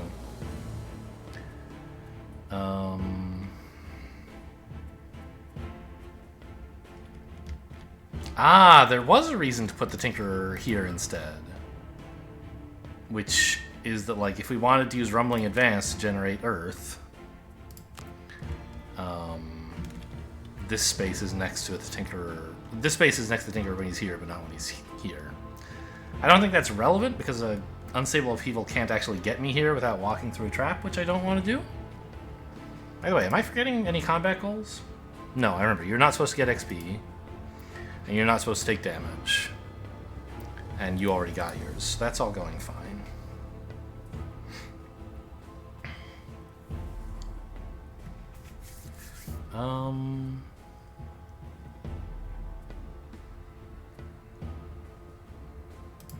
I guess it is just the Rumbling Advance for move 3.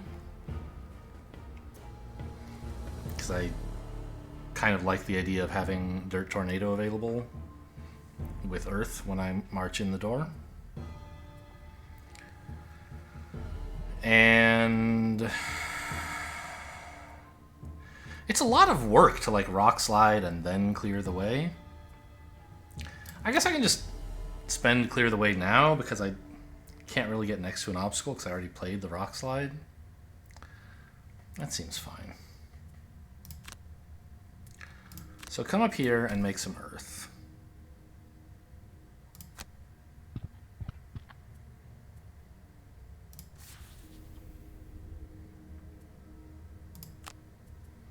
Clear the way against nobody.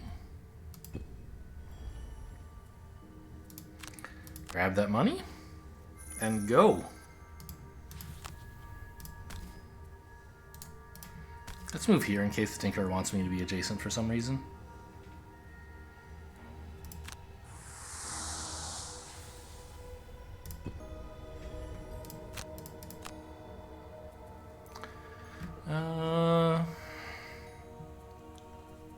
Probably should get rid of a heal. We have a lot.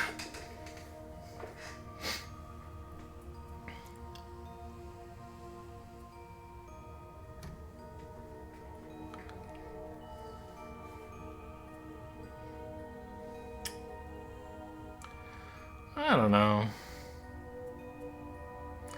I do like the flexibility of Restorative Mist. It can get in a little bit of heal while you're still moving. And right now both of my allies are at exactly -1 HP, so...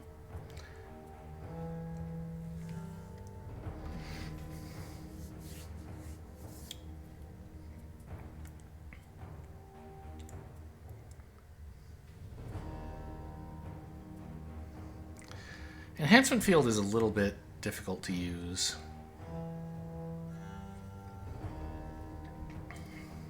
Yeah, let's get rid of that.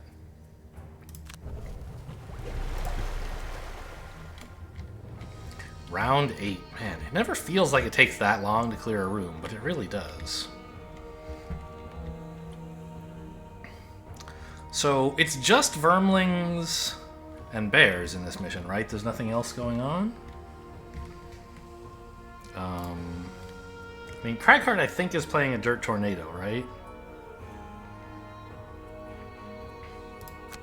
And he might as well dig a pit to get in the door?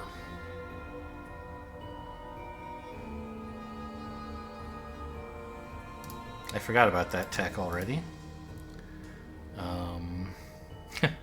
Funny enough, though, the Brute can't actually move slow enough to get through that. So maybe we're not supposed to be quite that slow?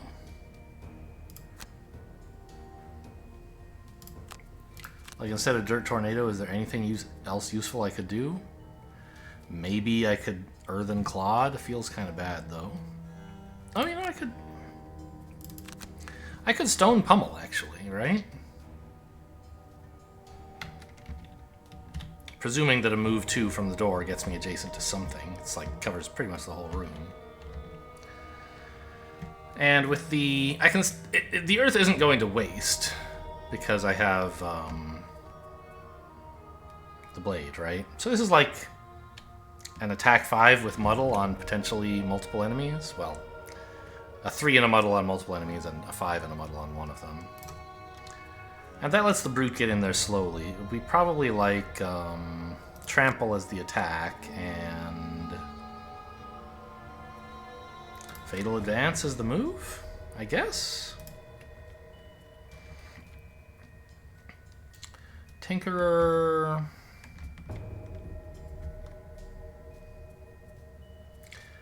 Get in there with Toxic Bolt, but go slow?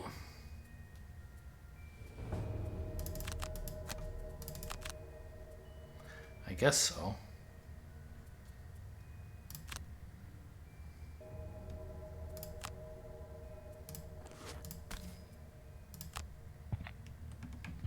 Who knew so many of these damned creatures could exist on such a small island? Boy, that's racist. Entering their dwellings on board the derelict ship, you see more emerge from the shadows.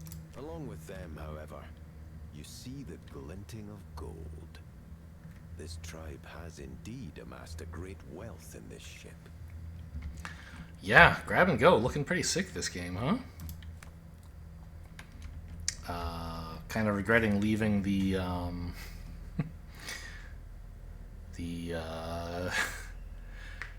Crushing Grasp, Crushing Grasp, right? Leaving that at home. What are these guys doing? Moving and attacking. Well,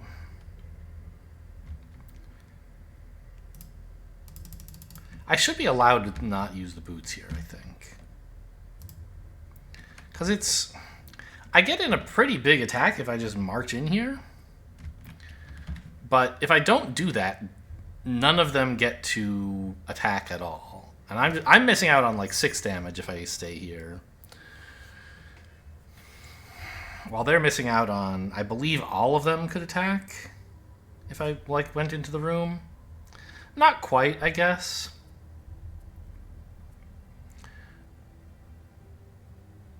I mean, I could really analyze the order stuff is happening in. Where are the elites? You guys... You move first and then you. So suppose I were in the room and invisible, right? Like, let's say I were here.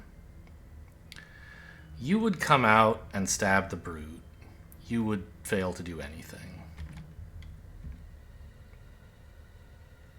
Oh, and then... No one else could get... No, this guy could get out and do damage to the Brute as well.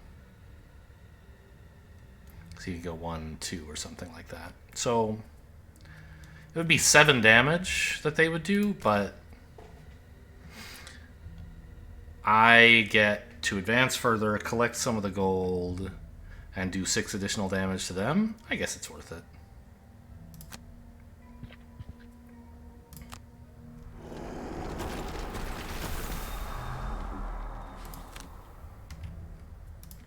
Ooh, okay. It's actually a pretty good potion. So, yeah, make sure I hit both elites, I think. Or do I want to do it like that to give me a higher chance of killing one of the non-elites by attacking 2 of them?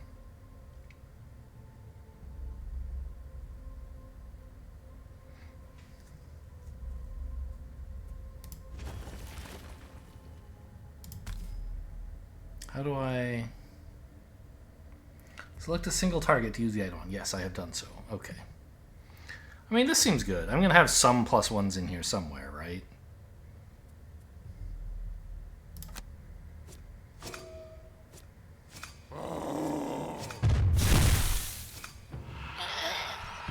Okay, yeah, that was probably worth letting the brute get hit once. Or twice?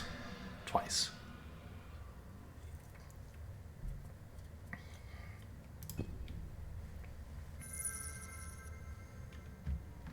I knew the reward for this mission was a bunch of gold. I didn't know there'd be a bunch of gold standing on, or just lying on the floor. Oh, I even muddled him, so he's not attacking as hard, you would think.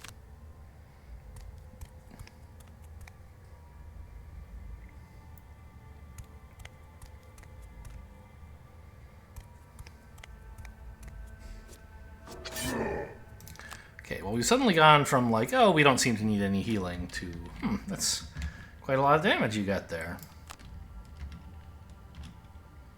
Let's just kill the elite so that we don't have to worry about him anymore.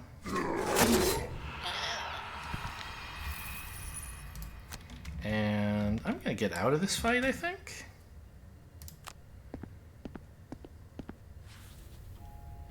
Maybe I shouldn't have killed the elite because this is a pretty sick ink bomb if I had left them in position.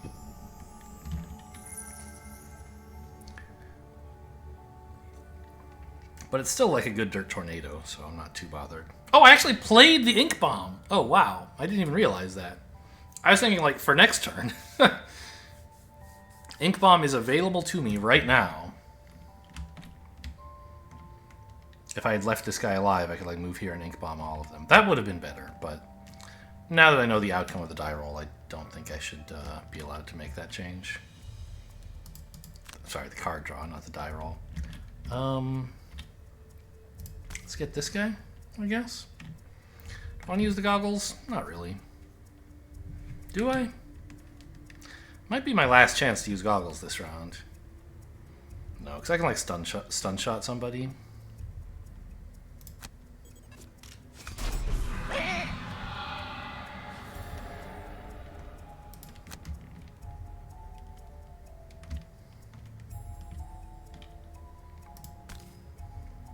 The Vermlings have loot actions, right? So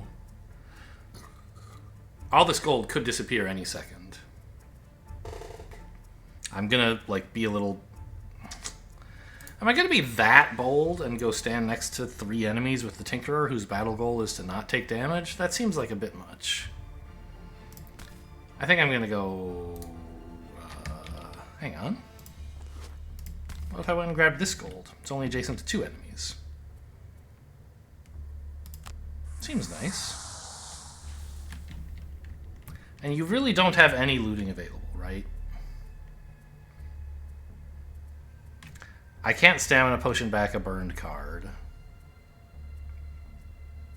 And nothing else loots. Okay, just checking. I don't think I'll stamina potion.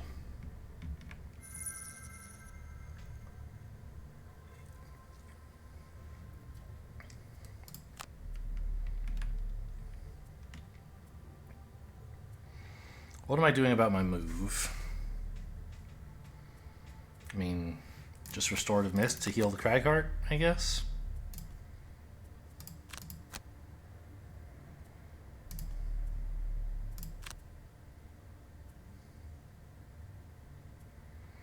Dirt Tornado Heaving Swing seems like the play.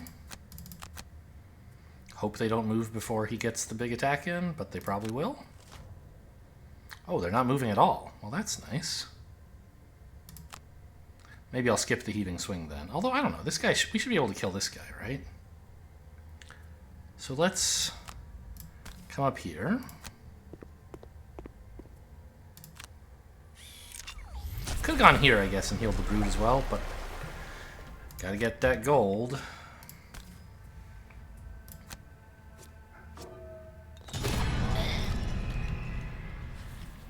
I guess stunning this guy would have been the more conservative play, because there's some chance he hurts the Cragheart if we don't manage to kill him, but I choose to believe we're going to kill him.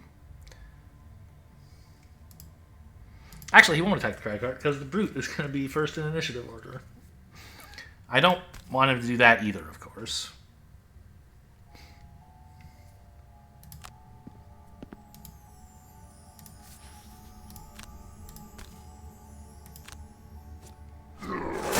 Okay. Problem solved.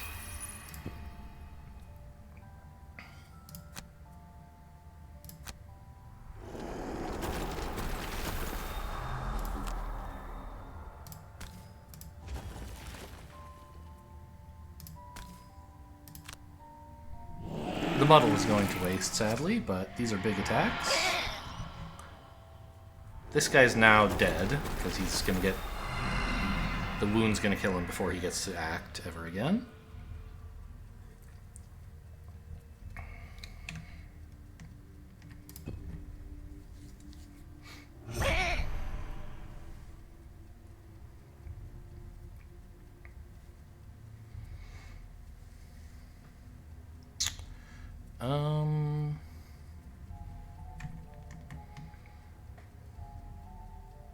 I mean, Brute, I think, can definitely afford to long rest. Cragheart's Earth and Clod should be good. It's a little slow.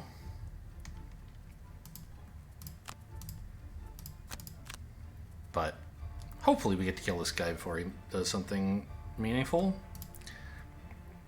As for you, I kind of like reviving Shock so that I have the option to shoot at this guy if I have to, depending on initiative order. But I guess, like, I don't know, I'm barely any faster than the Cragheart anyway, right? What I want to do is play Stamina Booster top half to heal up the Brute. Maybe I just do that on, like, Flamethrower as well in case something weird is happening. But probably I'm just grabbing gold and healing the Brute. Okay. He's not moving again. That's good news.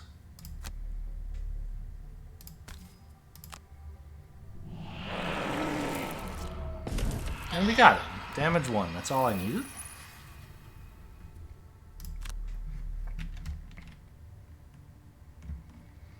The Brute is going to want to stand here to pick up all this stuff with his loot action, so I'm going to grab the corners, I guess.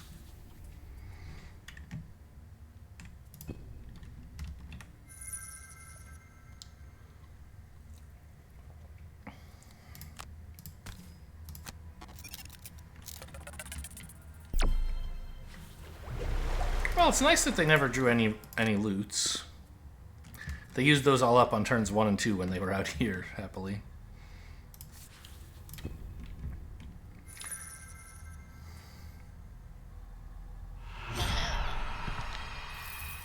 It's so much money. It's unbelievable.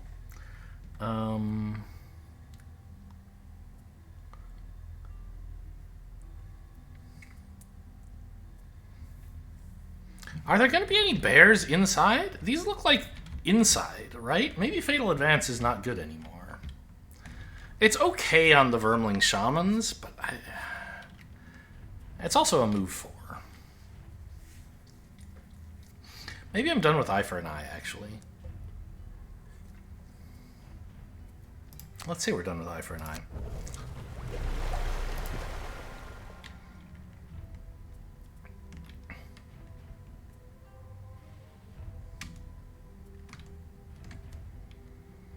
And we'll get one more elixir in this round. I think only the Brute needs it for 1, but that's still better than nothing. And we'll... I guess I should keep, like... There's 2 reasons you might choose a different initiative, a different card here for your second card. Whichever one it is, you're just going to play it for bottom half move, right? This one moves further, but that doesn't matter. So you could choose to go earlier in initiative order so that the Cragheart can't steal the gold from you. But like he's long resting anyway. The more important thing is, I guess it's not going to matter. Neither is going to matter. But sometimes, if your next upcoming rest is going to be a short rest, you should ideally keep in hand the card you don't want to burn. Because the short rest only chooses from among your burned cards, right? Here it doesn't matter because we can obviously afford a long rest. So I guess I'll play Reviving Shock and go fast in case I'm wrong about the Cragheart's obvious long rest. He never even got to use his shield. That's kind of shocking. He's taken 0 damage this whole thing. He still has the 1 leather armor. He only got attacked once. The Brute really has taken a beating for no great... I guess that's not true. He got attacked once by the bear, and the leather armor made it a miss, and that was it. Well, invisibility did more than I thought it might, maybe? Anyway, Brute's turn. We're playing a grab and go.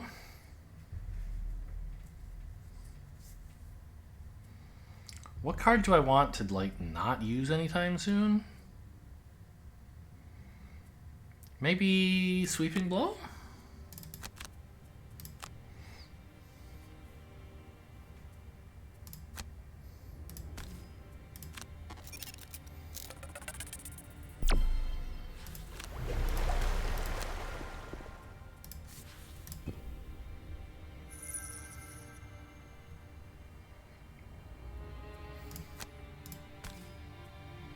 Wait, what? Oh, I thought this... It looked like this square was part of the wall. It's not. It doesn't matter. I was just puzzled.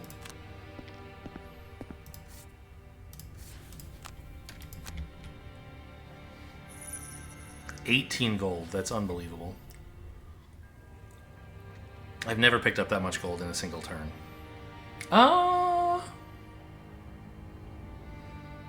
Actually, there was one mission with a loot 2 off camera. Maybe it's happened. I think my record for gold looted in a single mission was in the 30s or 40s. Certainly at least 30s.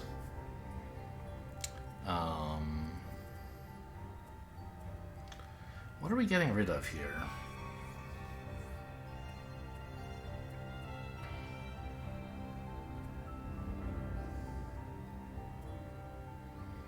Dig Pit still seems amazing as a way to open the door, which I could do next round, really. Dig Pit, Rock Slide, kind of an insane combo. Problem is it's so slow, no one else can get under him. The Brute could grab and go, I guess, but no, that's in the discard already.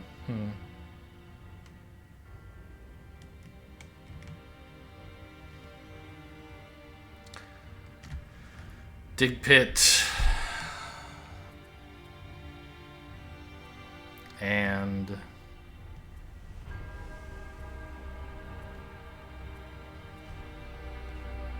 I don't know. There's nothing else here.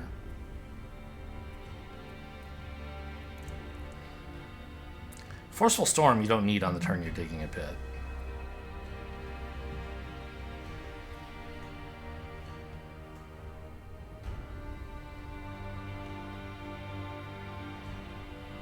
Huh. There's just not really any very good ways to, any good ranged attacks to combo with this. I guess like Earthen Clod is fine, but I was looking for something that generates Earth. So that I could have something cool going on next turn. And I guess it's Rock Slide. It's just so slow that no one else can get through the door, and that's can take actions after the door is opened, and that's pretty important.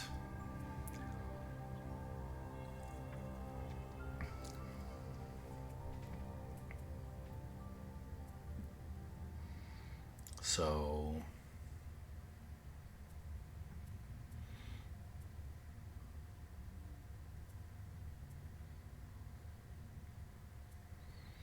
I think its top half is not relevant. Yeah, I guess it's just Dirt Tornado and try to draw Earth, but that's still really slow.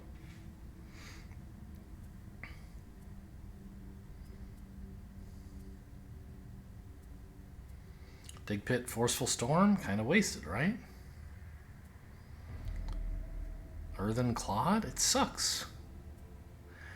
There's just no good way to actually open a door, huh?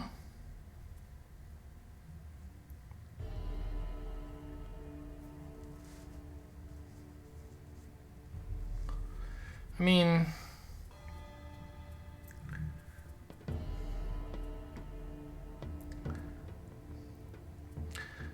let's say Clear the Way is just going to be kind of hard to use for reasons unknown. That's what I believe.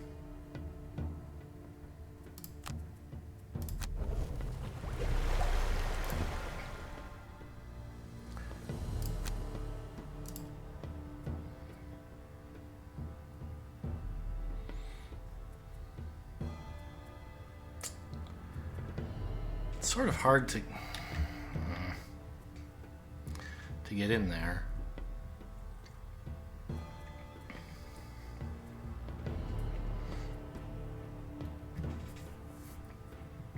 I can open the door, but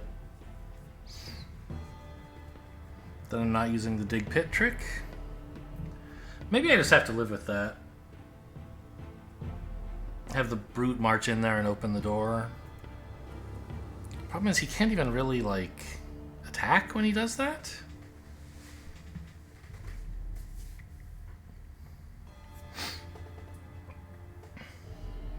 Unless someone happens to be adjacent to the door, which I guess it's a small enough room, it could happen.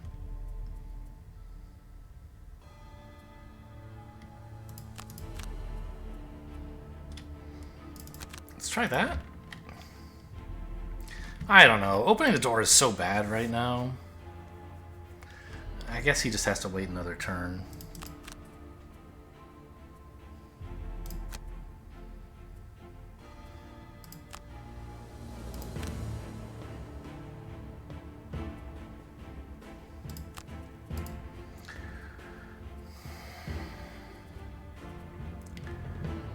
But Cragheart might as well just open the door and, like, do basically nothing.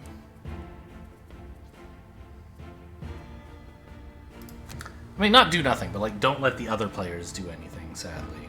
Dig Pit Rock Slide is a great opening for him. It's just no one else can help.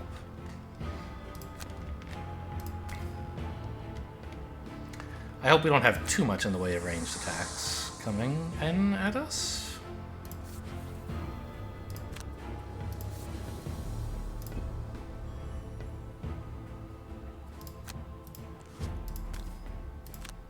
But, like, you know, maybe a shaman or two is likely.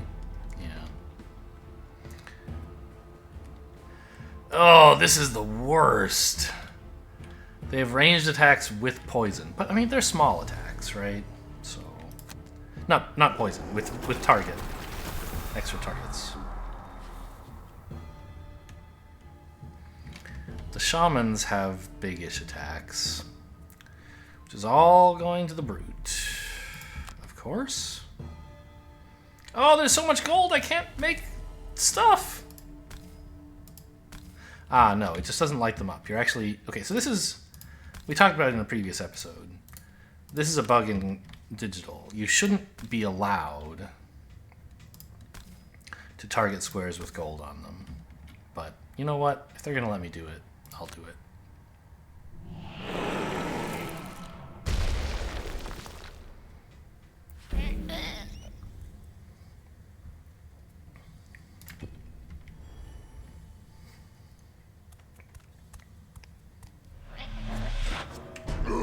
The brute is, like, not going to be happy about all this.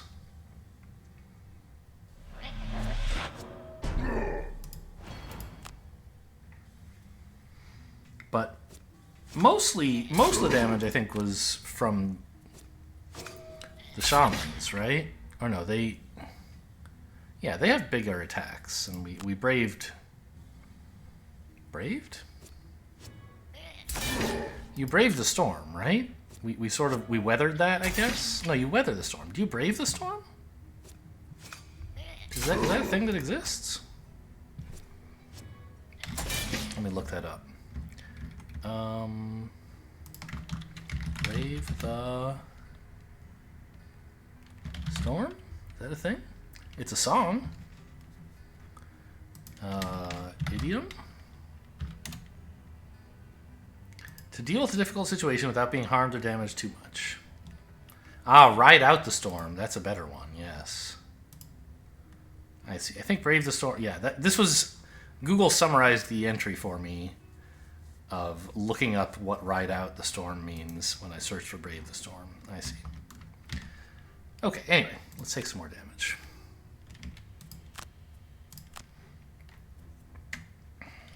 Reviving Shock is pretty good against all these little vermlings. But I kind of see a Dream Flamethrower in here. Ink Bomb is good. Stamina Booster is a nice heal. I don't think I need Poison anymore. Although it is a bottom half big ranged attack for if I were willing to burn.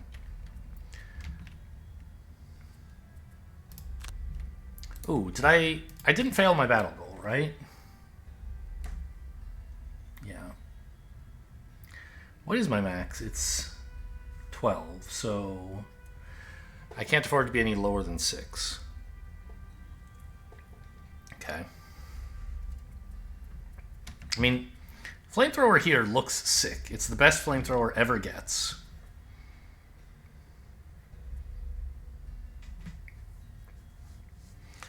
But I could just Ink Bomb instead.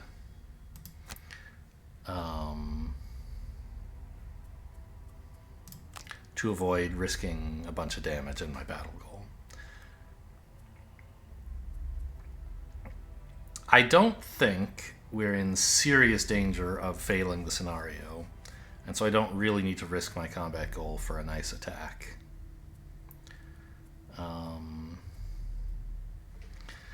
Any bottom halves that we want? We could...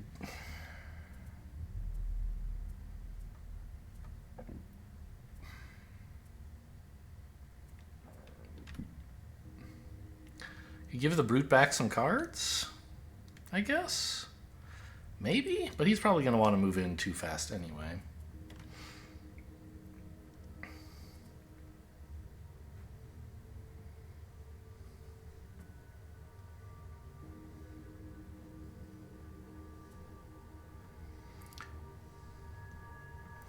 I could just play a slow Flamethrower.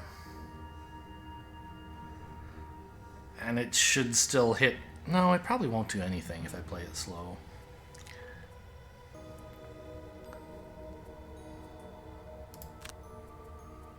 I'm gonna take the Ink Bomb very fast Ink Bomb. To make sure it lands, because it's pretty sick. Now, maybe the Crag card has an even better plan, but I don't get to know about that. In fact, a Dirt Tornado here looks pretty good. Oh, you know what? Do I have the... No, I burned Enhancement Field. Right, okay.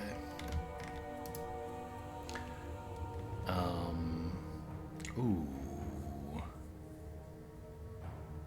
What about Unstable Upheaval to clear this room?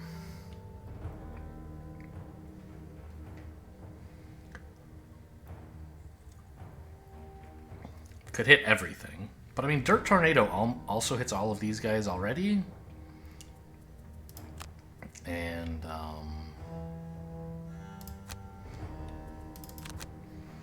doesn't require me to burn a card. And the Muddle is... I mean, the Unstable Upheaval, on average, does no damage to these guys, so it's not that amazing. Dirt Tornado also, definitely does no damage to them, unless I, roll +2. But it muddles them, which is useful. So I think we want,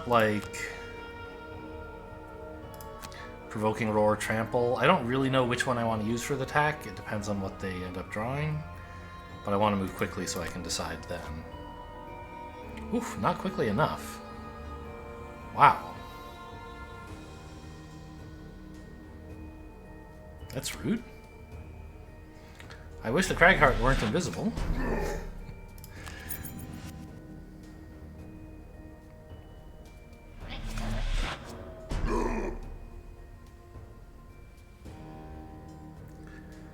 Okay.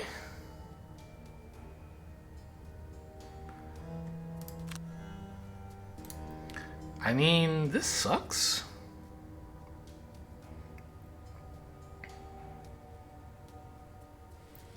I guess I just pass? I do not want to use the bottom half of Provoking Roar, that's for sure.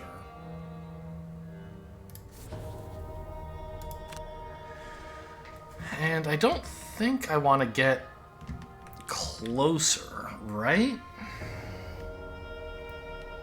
I want to make sure these guys all attack the crag heart, so I'm going to stay where I am.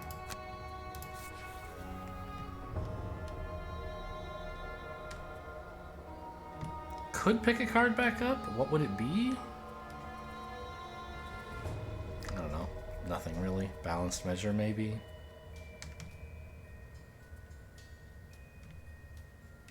Yeah, let's pick up Balanced Measure and give the Tinkerer another chance to maybe let me pick back up all my cards. By taking a turn, like... It turns out if the Tinkerer had played Reinvigorating Elixir right now, it would be pretty cool, right? Pick back up a bunch of cards. But now if he plays it next turn, it'll be cool. Oh yeah, I forgot. I played this Ink Bomb, huh?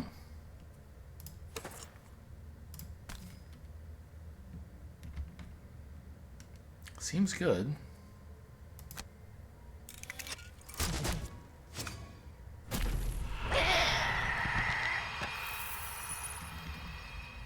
Pretty cool card.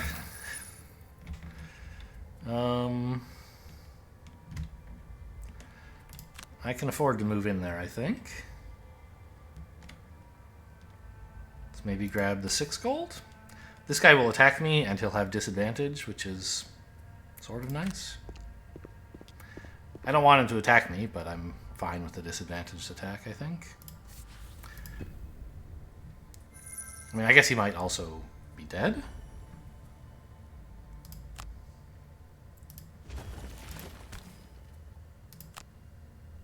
Oh, he's gonna have disadvantage anyway. Right.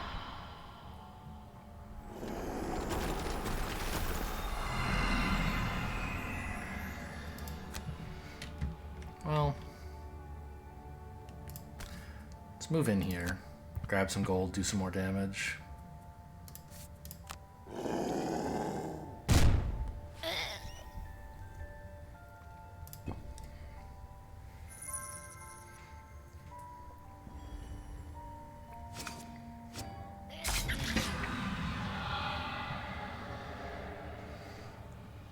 Now, I sort of regret not using Stun Shot to damage, to wound the last guy, because it's sort of the best way I have to make him suffer damage.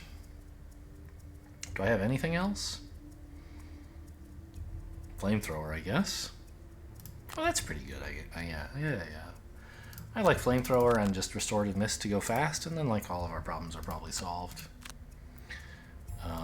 Although, no, instead of Restorative Mist, it's supposed to be Reinvigorating Elixir so that I can give the Brute a bunch of cards back.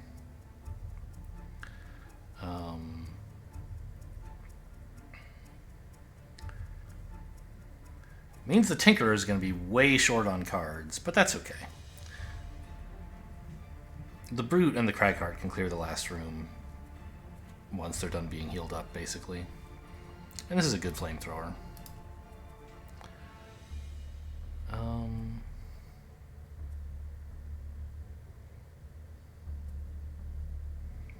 Do I have anything that does anything? Heaving Swing could push that guy into a rock, but I don't really need that.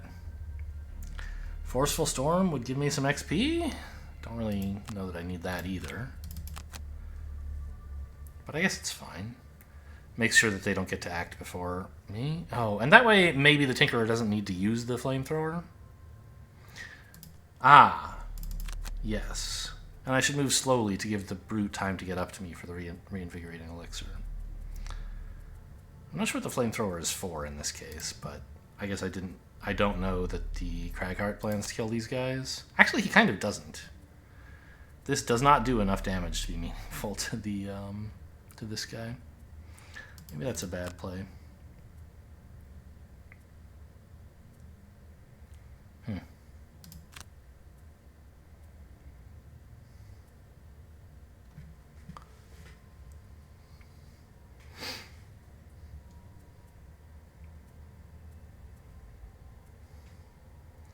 Forceful Storm buffs my melee attacks, but maybe it's just Earthen Clod?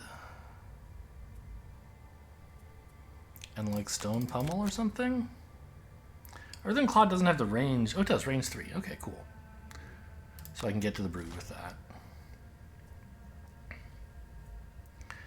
Heal 1 on allies and bless. You're attacking, but you're both very slow. Okay.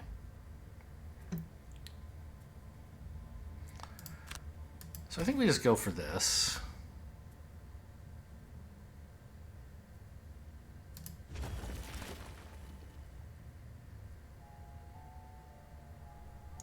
I could use Earthen Claw to try to damage this guy, but it doesn't attack for enough, so I'm willing to miss out on... No, I'm getting XP anyway.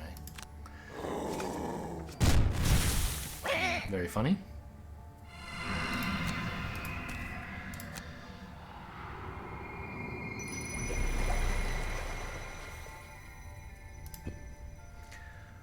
What are these cards that we're playing?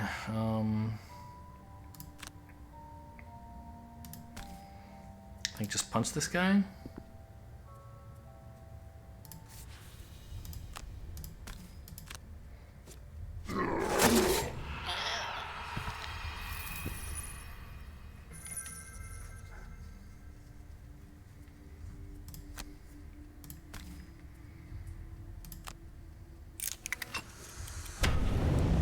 Oh wow, didn't even need the wounds.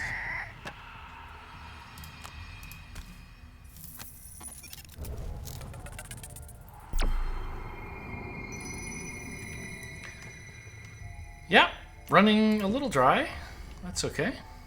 There's no combat goal that says I have to be alive.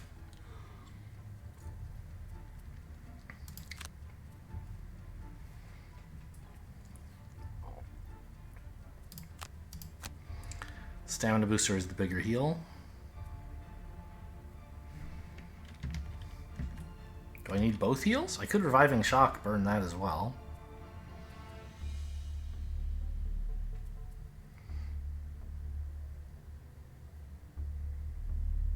Then I'd be playing Mist and Crankbow and then dying shortly after that, I guess. No, I have the Stamina Potion. I have Stun Shot as well. I mean, I don't think I need to burn Reviving Shock right now, I guess. It looks flashy, but I don't see why I would do it. Yeah, you should be, like, picking up gold is what you should be doing, right? So let's take a grab and go and, like, Sweeping Blow to get the gold under these obstacles.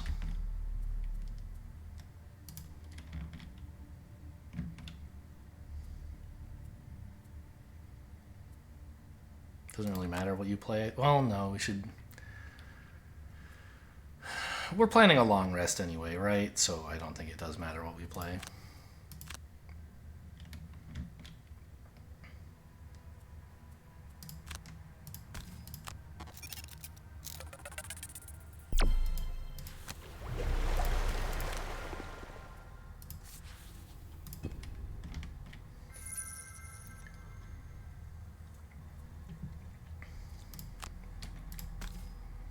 Yeah, there is gold on that square. Okay, go get it.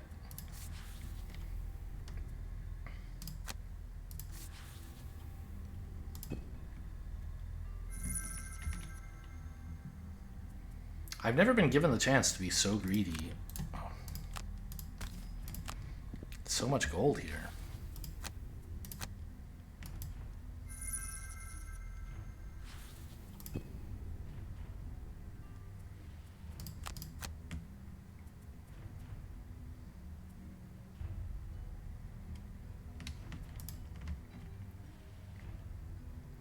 So we want to get to these two squares, I guess. Balanced measure and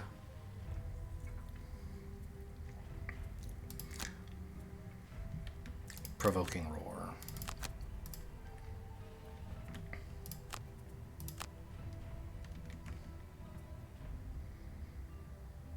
I guess the way I played it, I can't actually get here. I was planning for the Crag card to do that, but it turns out he's resting, so... Just gonna grab these gold then.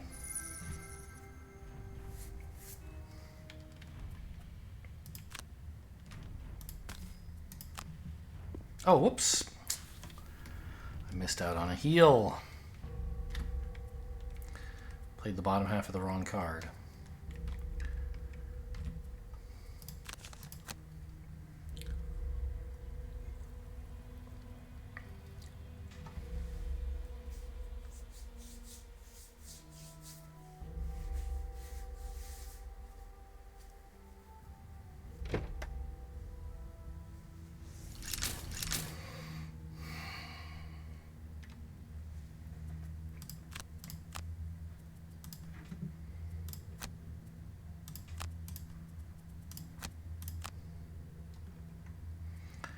So for the brute, it doesn't matter. Just play any 2 cards in any order.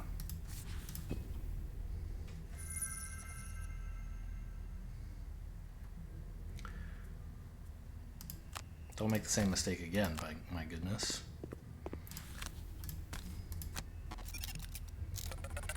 Okay, the brute's back in good shape now. Cragheart's ready to rush into the room.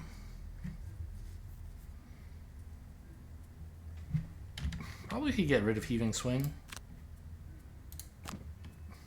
I don't know, clear the way. I already got rid of, I guess.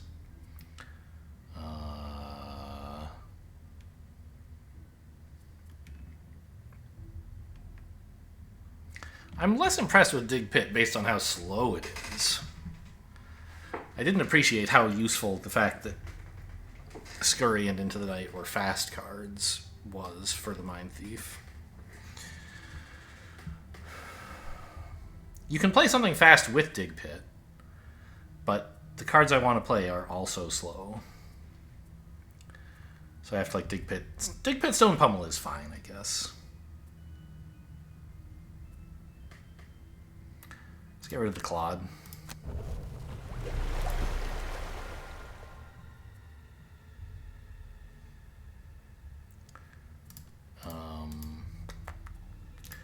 Oops. Stone Pummel, Dig Pit. Hoping to draw some Earth so that I can play Rumbling Advance for... Sorry.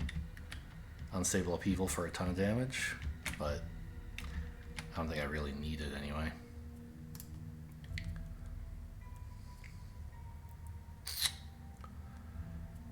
This could be a good chance to use Fatal Advance if we're lucky.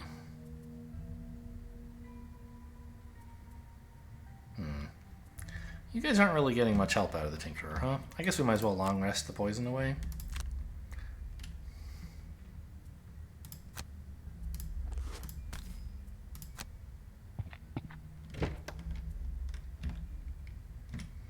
Okay, what's going on with you guys? Shaman's just healing, nobody cares. Oh, there is a bear in there, that's nice. Move 4, target 2. Okay. The scouts are attacking but not moving. So, how big an attack or a move did the brute play? Big enough, right? 1, 2, 3, 4. He can just go kill the bear. So, I think we can afford to be here.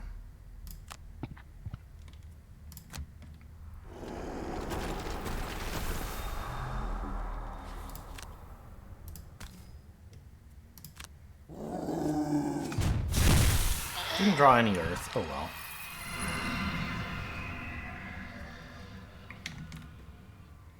Need to pick anything back up out of that? Not really.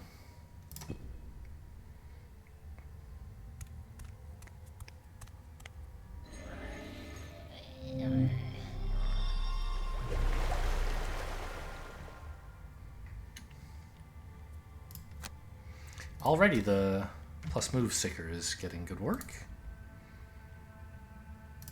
Let's go here, I guess. Closer to the chest instead of closer to this guy. So that my grab and go can pick it up while I grab this guy's gold as well. Take that, you stupid bear. 13 damage coming in.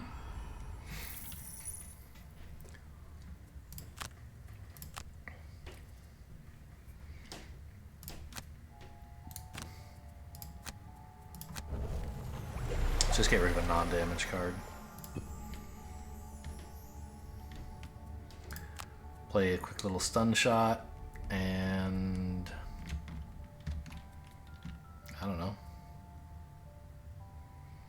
Bottom half reviving restorative mist or something?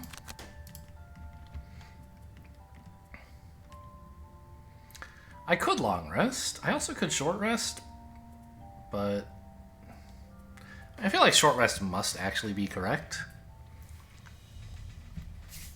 Because I don't really need my HP, and I don't think it super matters if what I burn. I'd like to play grab and go, but I can do that even with a short rest. Sure.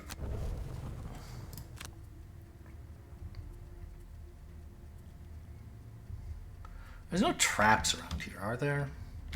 No.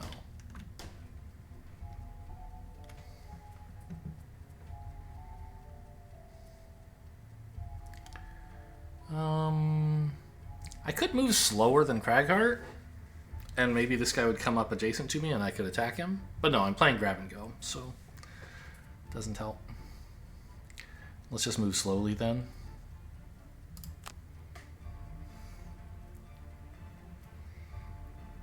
I don't know.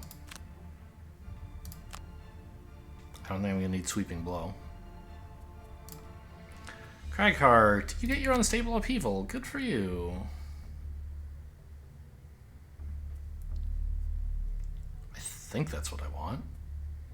It would be nice to make that guy take more damage, I guess. Maybe Rock Slide's just better.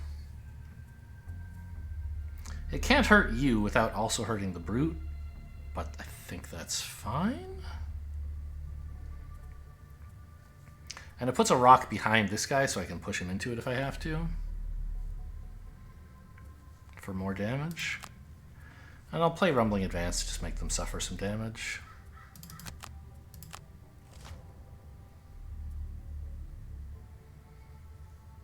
Okay.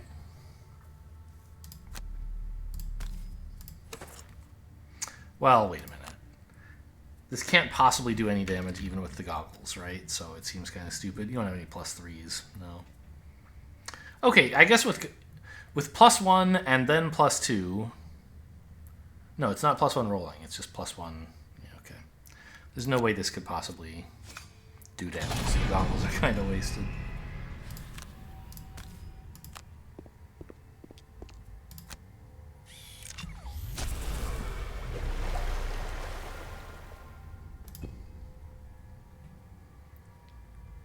Oh, I walked next to the Cragheart because it seemed like it would be polite. Joke's on me, I'm going to take damage now.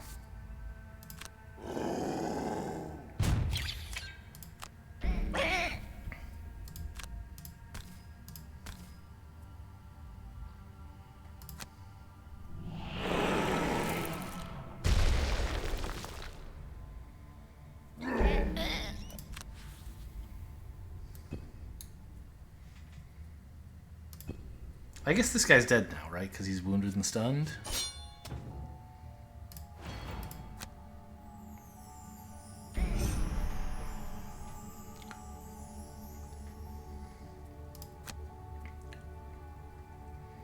There's not any other gold I could pick up more usefully. Nope. It's a side quest, I guess.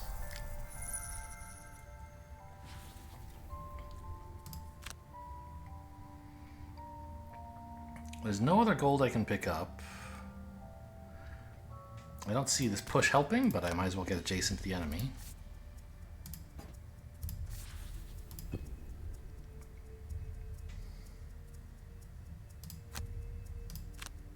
Might as well burn those for XP.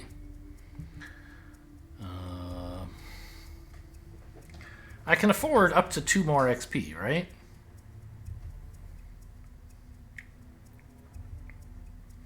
So that's a trample and a provoking roar.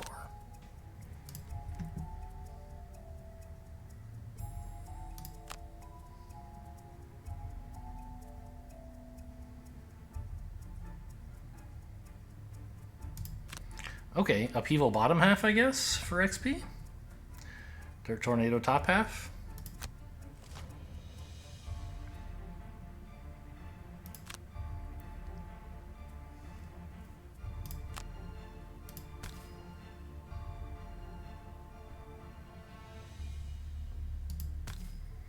I guess we'll just stop here.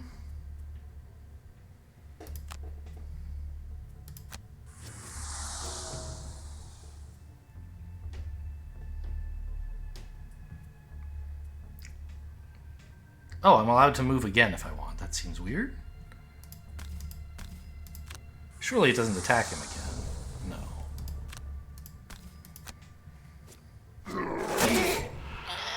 I guess this is so you can see how the first attack goes before you decide where to target the second. Where you decide... How you decide to finish your movement.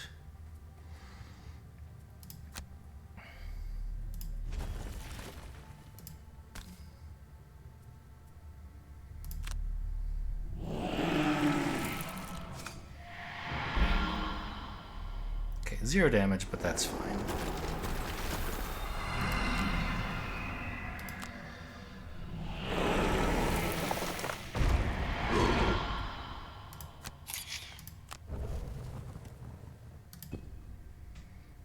Now, I could go pick up that gold, but I think I'd rather have the 2 XP. Why? I don't know. You don't get 2 XP all the time.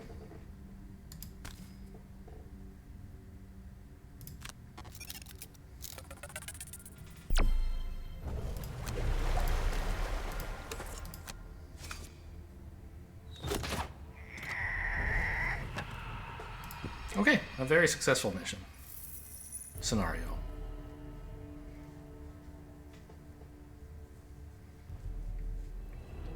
With the distraction of flashing swords and swiping claws put to rest, you investigate further to find great caches of gold below deck. Who knows what the Vermlings were using the gold for, but you've a good idea what you will use it for. Yeah, gold piles looted. 19 for the brute. So that's what, 57 gold? Pretty good for one mission. Plus the reward for the quest, which is some amount of gold, I think. As the narrator just suggested, yeah, there's more gold below decks. I forgot we were supposedly on a boat. The walls don't look like boat walls. I mean, and everyone got their objectives. Great. Haven't had a mission go so well for a while. I know they're not missions. I'm still like, I don't know. XCOM was a long time ago, but it's still in my mind.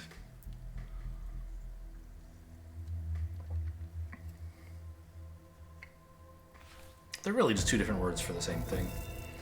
25 gold each, yeah. Now this is only the first time you do the quest. The quest rewards are always like the first time. There'll still be gold on the floor if we want to go back for it. And we did get a lot of gold. So if we ever need to grind out money, that's seems like the place to go. Okay. Hope you guys enjoyed. Thanks for watching, and I'll see you next time.